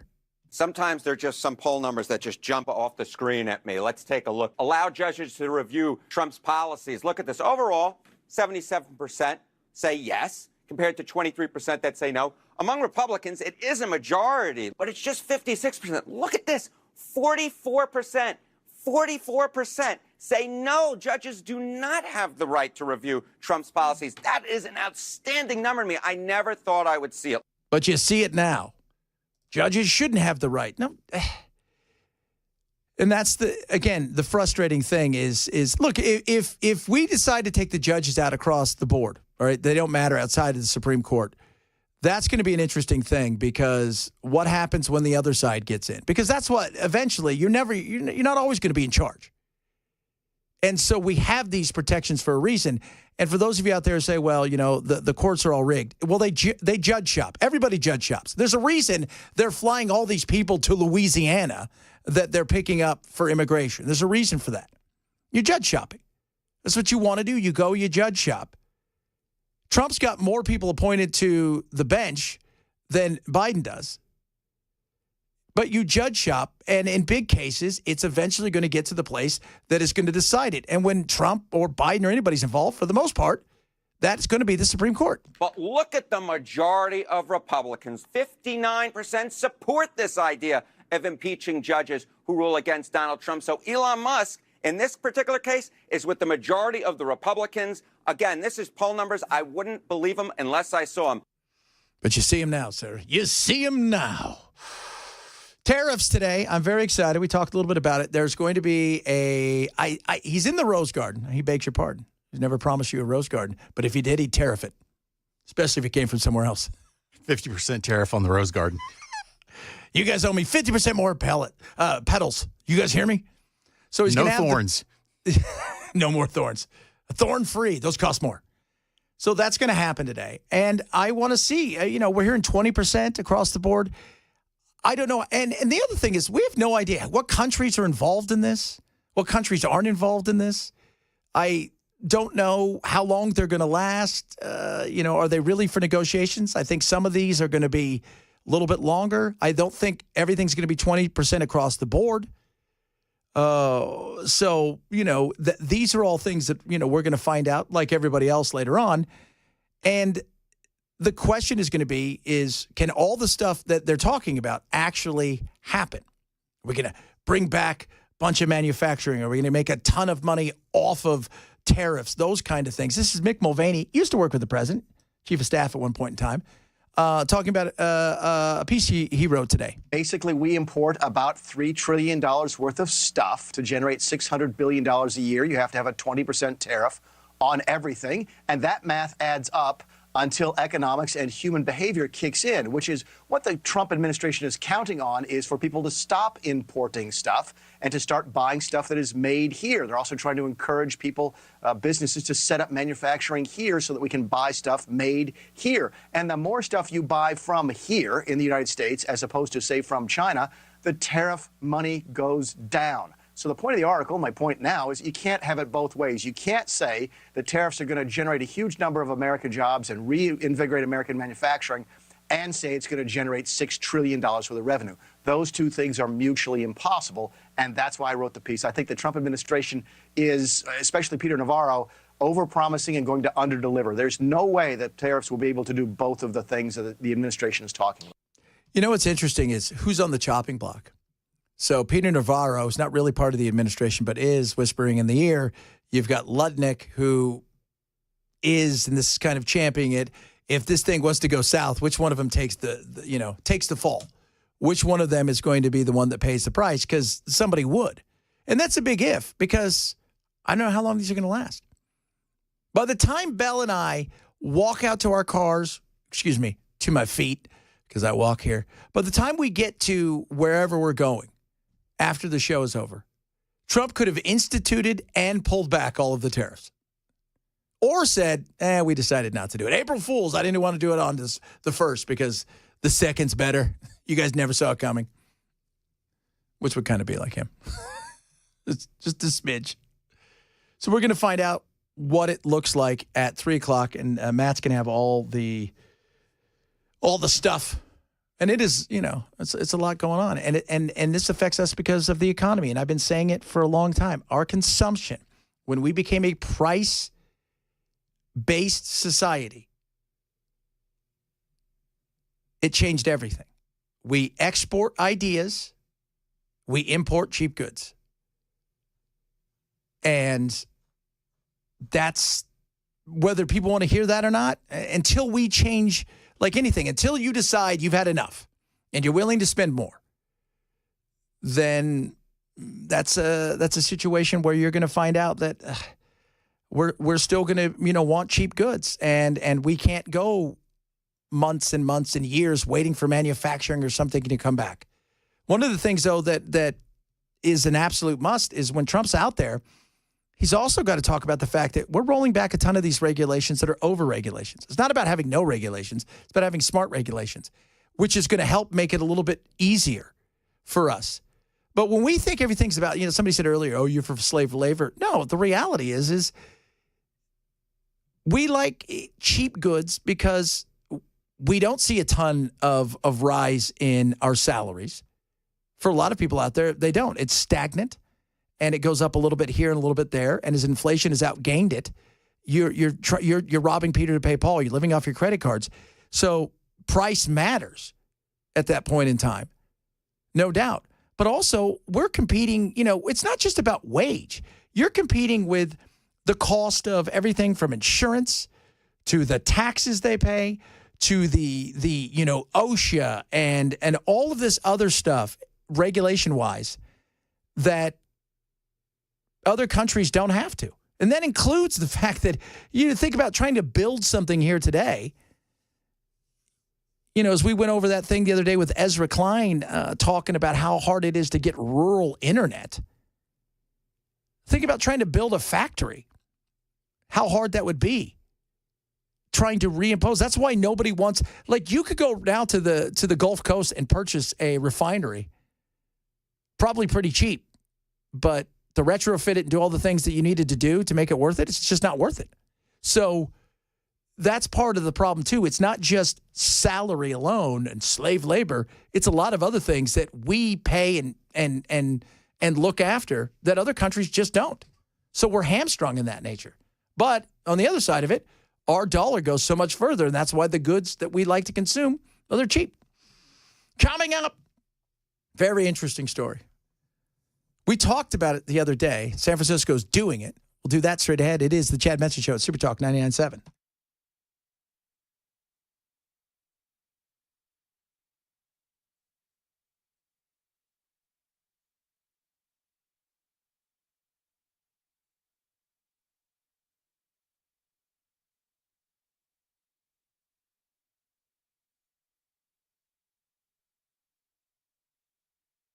Bullwork Capital. Time's a little uneasy. Markets jittery, trying to figure out what's going on. People looking around and asking questions about what's going to happen with my 401k, what's going to happen with my investments, what's going to happen out there. You need somebody that's there for you. You need somebody that also understands that this market isn't the only market. And that's my buddies at Bullwork.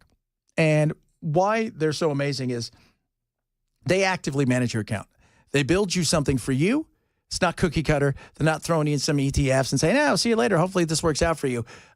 They're building something that is right for you. Lower risk, lower cost, lower volatility, give you the most upside potential. That's what Bullwork is all about. I want you to call and get a second opinion. Let them walk you through what it is that they do.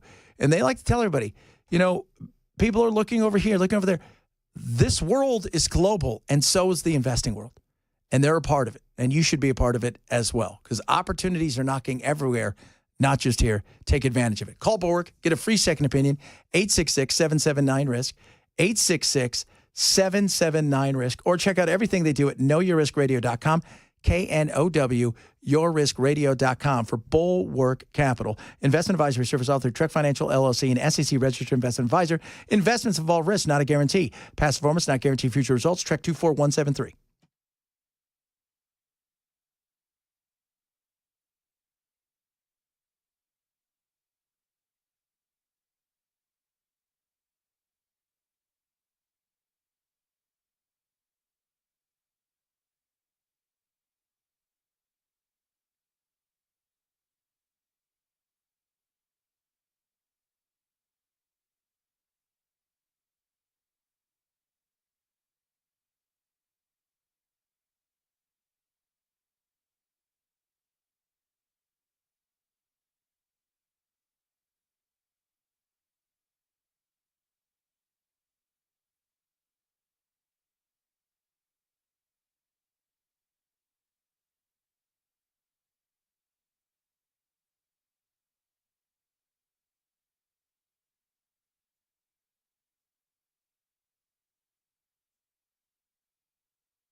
The Metro Nashville Police Department releasing its full investigative report on the Covenant School shooting. We'll have a report on that. The U.S. House, they're not in session for the rest of the week. Yeah, you got some folks throwing a hissy fit. We'll tell you all about it with those stories at 2:30 on Super Talk 99.7 WTN.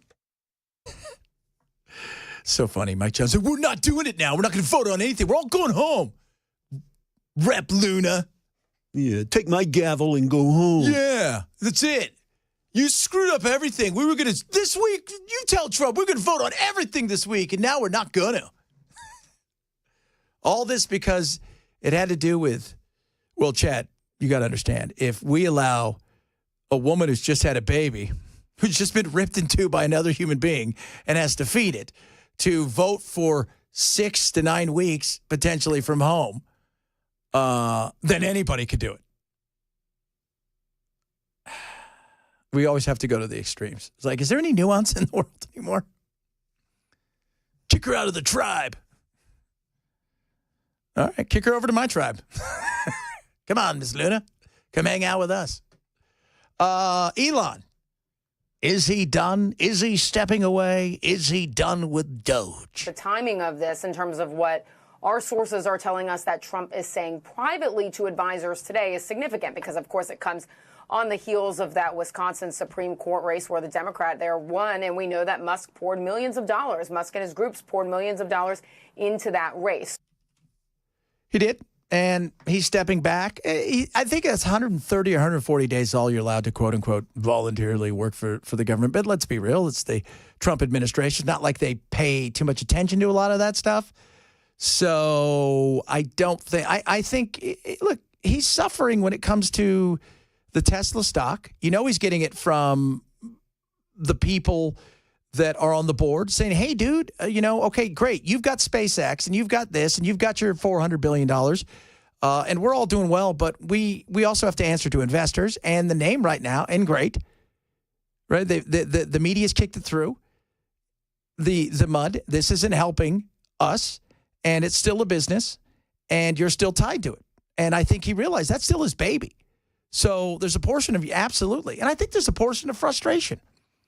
You have to be frustrated.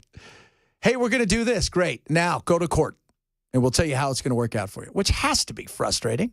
But this is what entrenchment of bureaucracy looks like. The entrenchment of bureaucracy, being able to, as they have done for a very long time, strengthen the unions, to the point where getting anybody dismissed or moving certain things to other places becomes virtually impossible. And that's super frustrating. It is. It is super, I mean, and we need to be honest, too, about, okay, well, you guys are spending more. I thought this was all about saving, and that's not good. Where are all the savings is, I think, questions are being asked because I think he's finding out that trying to get through some of this bureaucracy is going to be hell. And it's also going to take forever because every time there's a lawsuit, there's an appeal process and then another lawsuit and then appeal process. And that's the way this thing's going to go. Trump isn't saying behind the scenes that he's soured on Musk. In fact, he remains satisfied and pleased with what Musk has done across the government in terms of cost cutting, despite it being challenged in just the courts and despite the pushback here. So I'm sure he will remain a voice in President Trump's ear. I'm sure he will. I don't think he's going anywhere for good. But I think he's going to take a step back. There's no doubt about that. And it's tough, man, getting beat up like that all the time. He chose a path that not a lot of people would chosen. And we went over most of the billionaires, most of the millionaires, most of the upper class, the academia world supports Democrats. He went punk rock, and he chose something completely off grid in supporting of Trump. And in doing so, there was a risk to, the investors. There was a risk to the employees in a lot of this stuff. And God bless him for that. I said from the beginning, he's going to get to Mars and populate that thing a lot faster than probably getting through this bureaucracy, which really sucks. But unfortunately, that's the reality of how this has gone and really entrenched itself into government and why we do need a change. And if nothing comes out of this the way that a lot of people want, outside of seeing how bad bureaucracy is, I think that's a win. But at the same time, it charges up all of these people to say, look, they can't stop us. We've got everything going for us. Coming up, if you make a lot of money in this city and you get a ticket, you may pay a lot more. We will discuss that straight ahead. Chad Benson Show, Super Talk 99.7.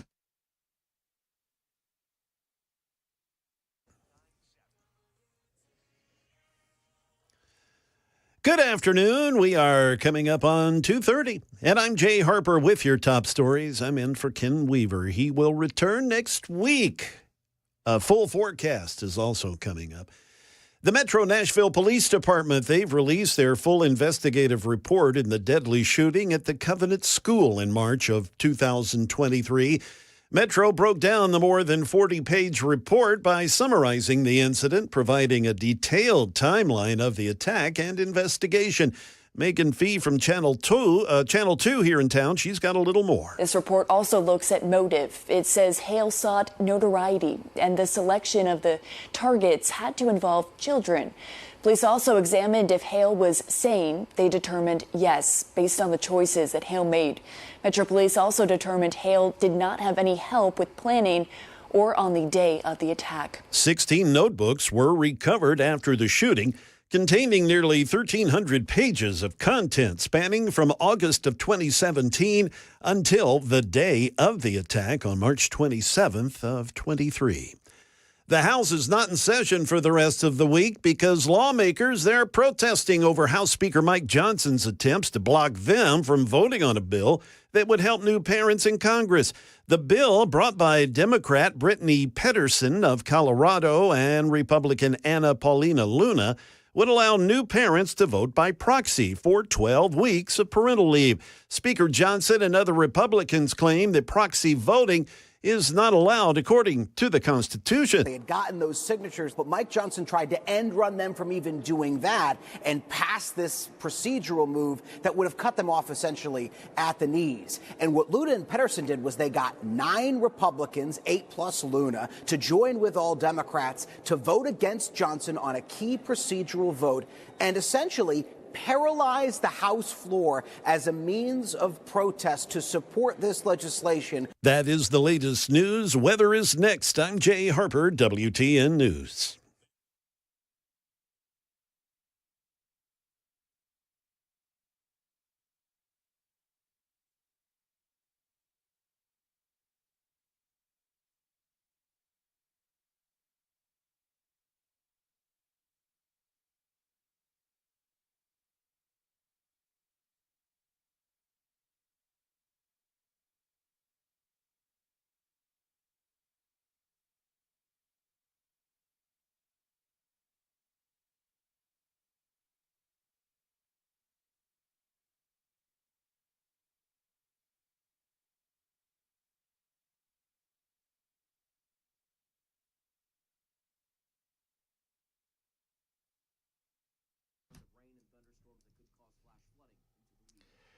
Get over and see my buddies over at the Wellness Institute of Nashville.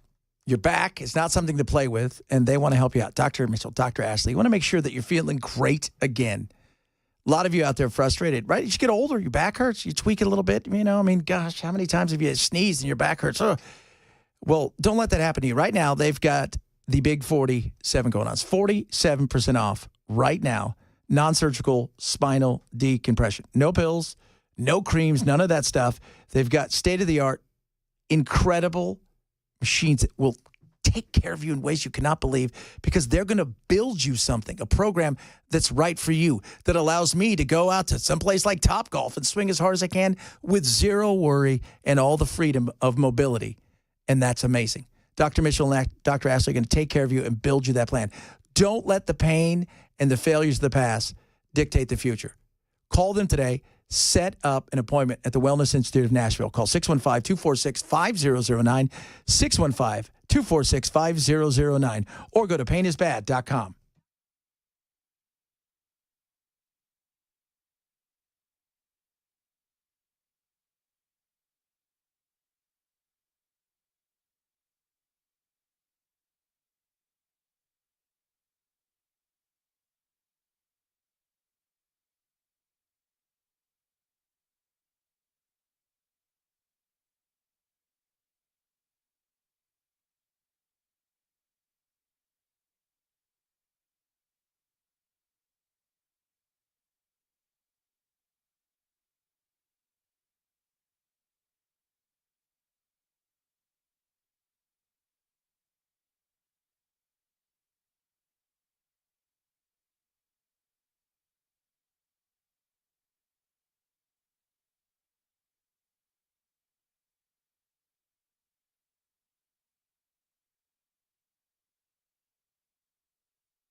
Ruff Greens, ruffgreens.com. Vitamins, minerals, probiotics, omega 3, 6, 9, all this incredible stuff packed into an amazing supplement. You give it to your dog once a day. I swear by it. My little dogs are healthy. They're happy. They never go to the vet because they're never sick, and it's great. And right now, Ruff Greens is giving you the opportunity to try a bag for free. It's a Jumpstart trial bag. It's a $20 value. All they ask you to do is cover the cost of shipping, but also, there's a 90-day challenge going on, and several listeners are saying, hey, I'm taking it, and I'm surprised, not them because they're humans, but the dogs are taking it. They're surprised by how quick it starts to work. But over 90 days, you're going to see your dog go from maybe, a little bit longer in the tooth. Maybe they got hips that aren't working as good, not as mobile. Their coat, not quite as shiny or big, and their immune system and digestive tract, a little trouble. You watch what happens over 90 days, and you'll notice it within the first 30. Try a Jumpstart trial bag of Ruff Greens for free today. It's a $20 value. All they ask you to do is cover the cost of shipping and take the 90-day value. Go to ruffgreens.com. Use code CHAD. That's ruffgreens.com. Use code CHAD.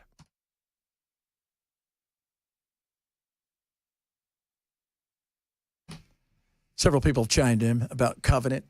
We talked a little bit about it earlier. Somebody says, I beg to differ. I think the Covenant shooter was insane because no sane person would target and kill innocent children. I think they had some issues, but insane and having issues are two separate things. Yeah, I mean, the legal definition of insane is not understanding the difference between right and wrong. Yeah. So and she knew what she was doing was wrong. Yeah. So if you say that person's insane, essentially what you're saying is they had no idea what was going on, and in their mind that they didn't do anything wrong at all. I always go back to Ed Gein. So if you guys don't know who he is, it was the Plainsfield murder. He's basically who all the horror guys are based off of. He's killed a lot of people in Wisconsin. A lot of Wisconsin talk today. But he killed some women. His mother, right, took their, made lampshades out of body parts and stuff. As you do. Yes, it's very creative. But he ended up, they put him in an insane asylum. And said to the day he died, he had no idea that what he did was wrong. It was just something he did. He never understood the difference. So if you say that this person was insane, what you're saying is they didn't know the difference, that this was wrong, and that in their mind they felt maybe this was justified or they couldn't. That gives them an off the hook. This person was planning it because of the notoriety, because they were angry. Having an issue is not the same as being insane. Having some mental problems is not the same as essentially being completely cuckoo for Cocoa Puffs. Like I've always thought that you go and look and think, how's Jeffrey Dahmer sane? How do you eat another person and think, well, that's normal? But they found him sane. And, it's just, would I eat somebody? I don't know. Did our plane crash in the Andes? Yeah, versus I'm going to go pick this guy up in a bar and take him back and club him to death. Yeah, and keep like a doggy bag of him, which was just so bizarre. So it's that definition of insanity is much different. Having a mental problem that, because most people who are truly insane, they may never, ever get out of anything like that. Where people who have some mental problems, depression, some of that stuff, they'll eventually have a chance to climb out of it. This person was angry and pissed at the world. No doubt about that. I mentioned this the other day in passing, and now Bell says it's my fault that it's happening even in one state. So you brought it up. I did. You brought it up. I did. Get ready for this, kids. San Francisco is launching a new speed safety pilot program backed by Democratic California Governor Gavin Newsom, where how much you pay for a speeding ticket depends on who you are. It's all in the name of equity. On its website, the City Transportation Authority goes out of its way to explain that speed safety cameras will be dispersed across San Francisco in a, quote, equitable fashion. But not everyone will have to pay the same if they get a ticket. Get this. Low-income offenders qualify for steep fine discounts, guys, up to half off. I'm saving you big money. Come over to me and we'll save you big money. You got that ticket? We're only going to take half of what we were going to take before, even though you can't afford it. That's right. You're broke AF, but don't worry, guys. Instead of and tickets in California, like what's a speeding ticket? I was talking to Rachel downstairs. She got a speeding ticket. I don't know what it is. What's a speeding ticket here cost? It depends on how fast you're going, but I mean, a couple $100 if you're out of your mind. Yeah. I mean, it's out of your mind. It's not good. So you'd still have to pay $100. So if you're broke, you don't have that $100. But if you're not broke and you've got money, are we going to charge you more? That's the big question. And if you're homeless but speeding in your vehicle. Okay, first of all, if you're homeless and you're speeding in your vehicle, that sounds weird. There are people out there that make 60, 70, 80 grand a year, and they don't have a choice. They don't have a room to rent. They can't find a place to survive. They're deciding, hey, I'm going to save what I can and live inside of my car. But there are also people out there who are just wackadoos who live inside their cars and who are speeding around, apparently. And if you're homeless but speeding in your vehicle, you can get up to 80% discount. Well, here's just one of the many problems I have with this. The reason for this program, for the speed cameras, was reportedly because of high injury areas, meaning where pedestrians have been hit and killed. So since all lives are equal, why are we giving discounts on speeding tickets when everyone should understand how serious it is to drive safely where people have died? Really? Is it that serious? Yes, of course. And they're given discounts because it's not about the punishment. It's about, can I say, equity. I did the right thing by you because you didn't have a great job or a lot of money. So because of that, you should like me. And over here, if you've done really well, I should make you pay more so you can make up for their being not as successful as you. Because equity. I couldn't believe this when I read this. I was like, is this really true? We are all equal in the eyes of the law. Oh, nope, we're not. We're not all equal in the eyes of the law. Okay, so maybe if I commit a burglary and I don't have a lot of money, maybe that's okay. Or maybe I get a reduced sentence. Or I just don't understand the logic operating here. I think we should all be equal in the eyes of the law, and everybody should pay the same fine, serve the same sentence. Maybe we should ask you, like, what's your DEI statement if you're going to get sentenced for something really horrible? And based on that and all the other factors, it's like normally you'd get life, but because of all the other stuff, 80% off. 80%. Then you have to calculate what 80% of whatever they have left is. So, well, let's say they were going to give you 25 years, right? So they're going to give you, what, 7.5 years now? All right, there you go, 7.5 years. There you go. And if you did something that you could have got 25 years for, but you were successful, we're going to triple that. Now, they do this in Scandinavian countries. They call it a day rate. So whatever you make a day, if you make $1,000 a day, they may, and you have a speeding ticket, they may fine you $700. But if you make $100 a day, they may fine you $5. So they try to make it equal because it's all about equity. Equity. That's what it's all about. Do you feel equitable in that? And I just mentioned it the other day. And all of a sudden, lo and behold, it's here. So now we know not to talk about things that San Francisco would be stupid enough to implement. Yes, exactly. There you go. Stay away from it. But here's the thing. Could you see something like this? The one thing about Davidson County, for all the stuff, and yes, is it blue? Bluer than the rest of the state. Let's be real. But it's not so blue that they would think about doing this. Luckily, in New York, they can't do this because you can't drive in New York. You better not be jinxing us. I'm not jinxing us because people would throw a fit, right? Like, that's the one thing here, Well, I'm sure there's a whole bunch of liberals out there that would be like, this is a great idea. This is what Nashville needs. But you have to have the whole buy-in from everybody in Nashville. And I don't think because I think even the Democrats, some of the Democrats I've talked to here, it's not San Francisco Democrats, right? They're different. Berkeley is not the same as here. That's just not like, we're not even in the same realm of reality. So I have a new favorite group, and I follow them on Instagram. And I got to be honest with you, they make me laugh every day. Is this a music group? This is not a music group, so you don't have to worry about turning anything off. So you think our colleges are crazy, and they're so badass crazy at times, right? We recognize that. This is my new favorite group from Cambridge University. It's the communist who just lost their election. The results are in, and just under 1,000 students at Cardiff Uni voted for a communist programme. Now, this is an enormous victory. It means almost 1,000 students at Cardiff are open to the ideas of communism. Now, if you voted for me and agreed with the programme, you should join the RCP and you should join the communists on campus so that we can build this movement to fight back against the cuts and fight back against management, because we know the crisis of capitalism is only going to get worse, and there are going to be more attacks in education, more attacks in the public sector, and we need to build a movement to fight back against this. This election is not the end of the campaign, but instead the beginning. We're going to be out every single week speaking to students, building this movement, because we know it's the only way to fight back against the cuts in the university and to fight back against capitalism. Capitalism. So if you want to get involved with us, send a message to the Instagram. I look at their stuff every day because it's not just about them. And by the way, men, you need to shut your pie holes here. That they make sure that the low T soy boys don't have a lot to say. The thing that makes me laugh, though, is I go straight to the comments. Because going to the comments, first of all, it fills your soul with happiness. Because you think to yourself, my God, there are a lot of funny people in the world.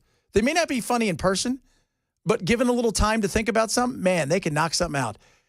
But every time I go to these things, you'll see one or two people go, comrade. And the other 9,000 comments are like, I used to live under Chairman Mao, or I lived under the Soviet Union. I'd like to have a talk.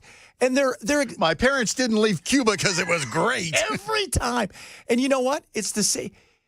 You can go back decades and decades, because it's not like communists haven't been here in Britain and everywhere. They've been all over the place, and they've been here forever. They all have the same thing. And they all say the same thing. Oh, hold on here. Let me tell you what happened. They didn't get it right? Like they didn't get, we know what we're doing, right? They didn't, right? The Soviets didn't. And they don't look at, I tell everybody too, like, because I've run into some of these kids and they're like, look at China. And I said, okay, let's look at China. Why is China what China is? Is it because? It's because of capitalism. It's because they gave some free market to people because they realized you can't control the mind and the means of production and money making and all of that stuff and think that you're going to be able to hold on to it forever and close the world off, because eventually you end up like the Soviet Union. So they're like, all right, let's open up the markets. And that was Nixon's big thing at some point in time, that you're going to open up the marketplace. You give them enough to be billionaires and millionaires and grow and have and own a house and do all this. You give them that sort of freedom. You can control a lot of other stuff that way. And that's what they've done. But it wasn't because capitalism's so amazing.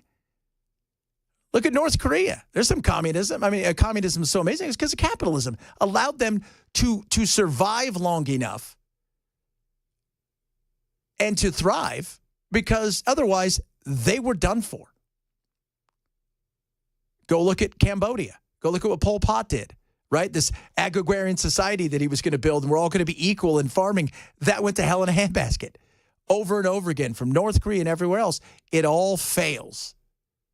Because what you're dreaming of in destroying the capitalism, as you sit there on your iPhone wearing your Nikes and all that stuff, is you want the dream world of utopia.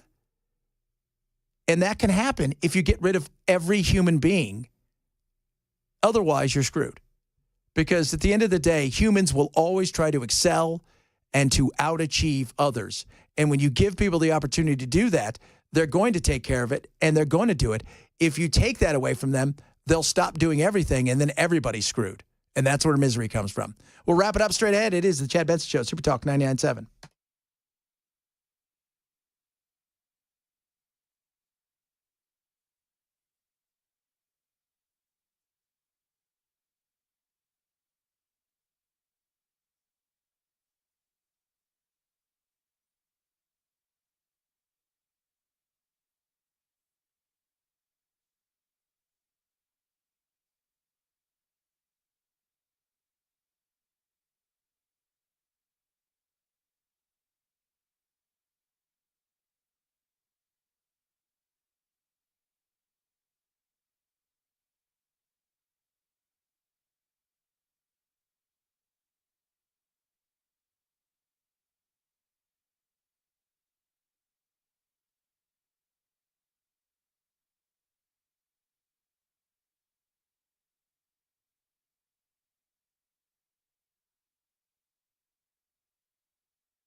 Our weather guy, Matt Murphy's in the house. We got a tornado watch, not a warning, in Montgomery County.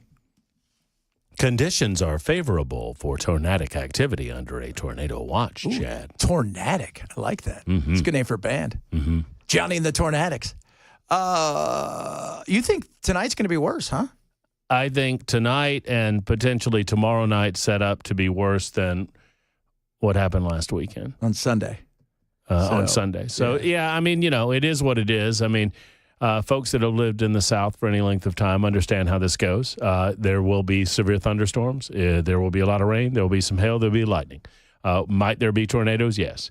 I get a little nervous when weather people that I trust start saying, long track tornadoes or this system sets up. And I discovered that first in April 27th of 2011. I was in Birmingham, Alabama, and I'd never heard I had a guy on by the name of Jim Stefkovich, who was the head of the National Weather Service in Alabama.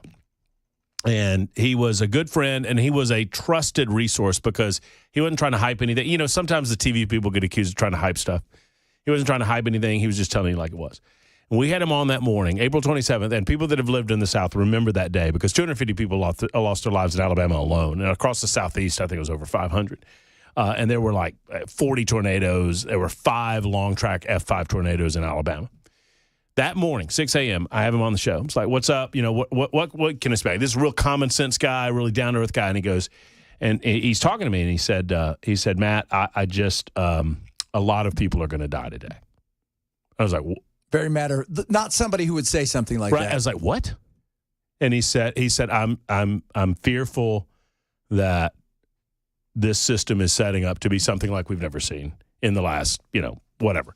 And it turned out that he was correct. And so when weather people start talking like that, and I'm not saying that they're talking like that tonight. I don't think that system sets up like that. But take it seriously, folks. You got to take it serious.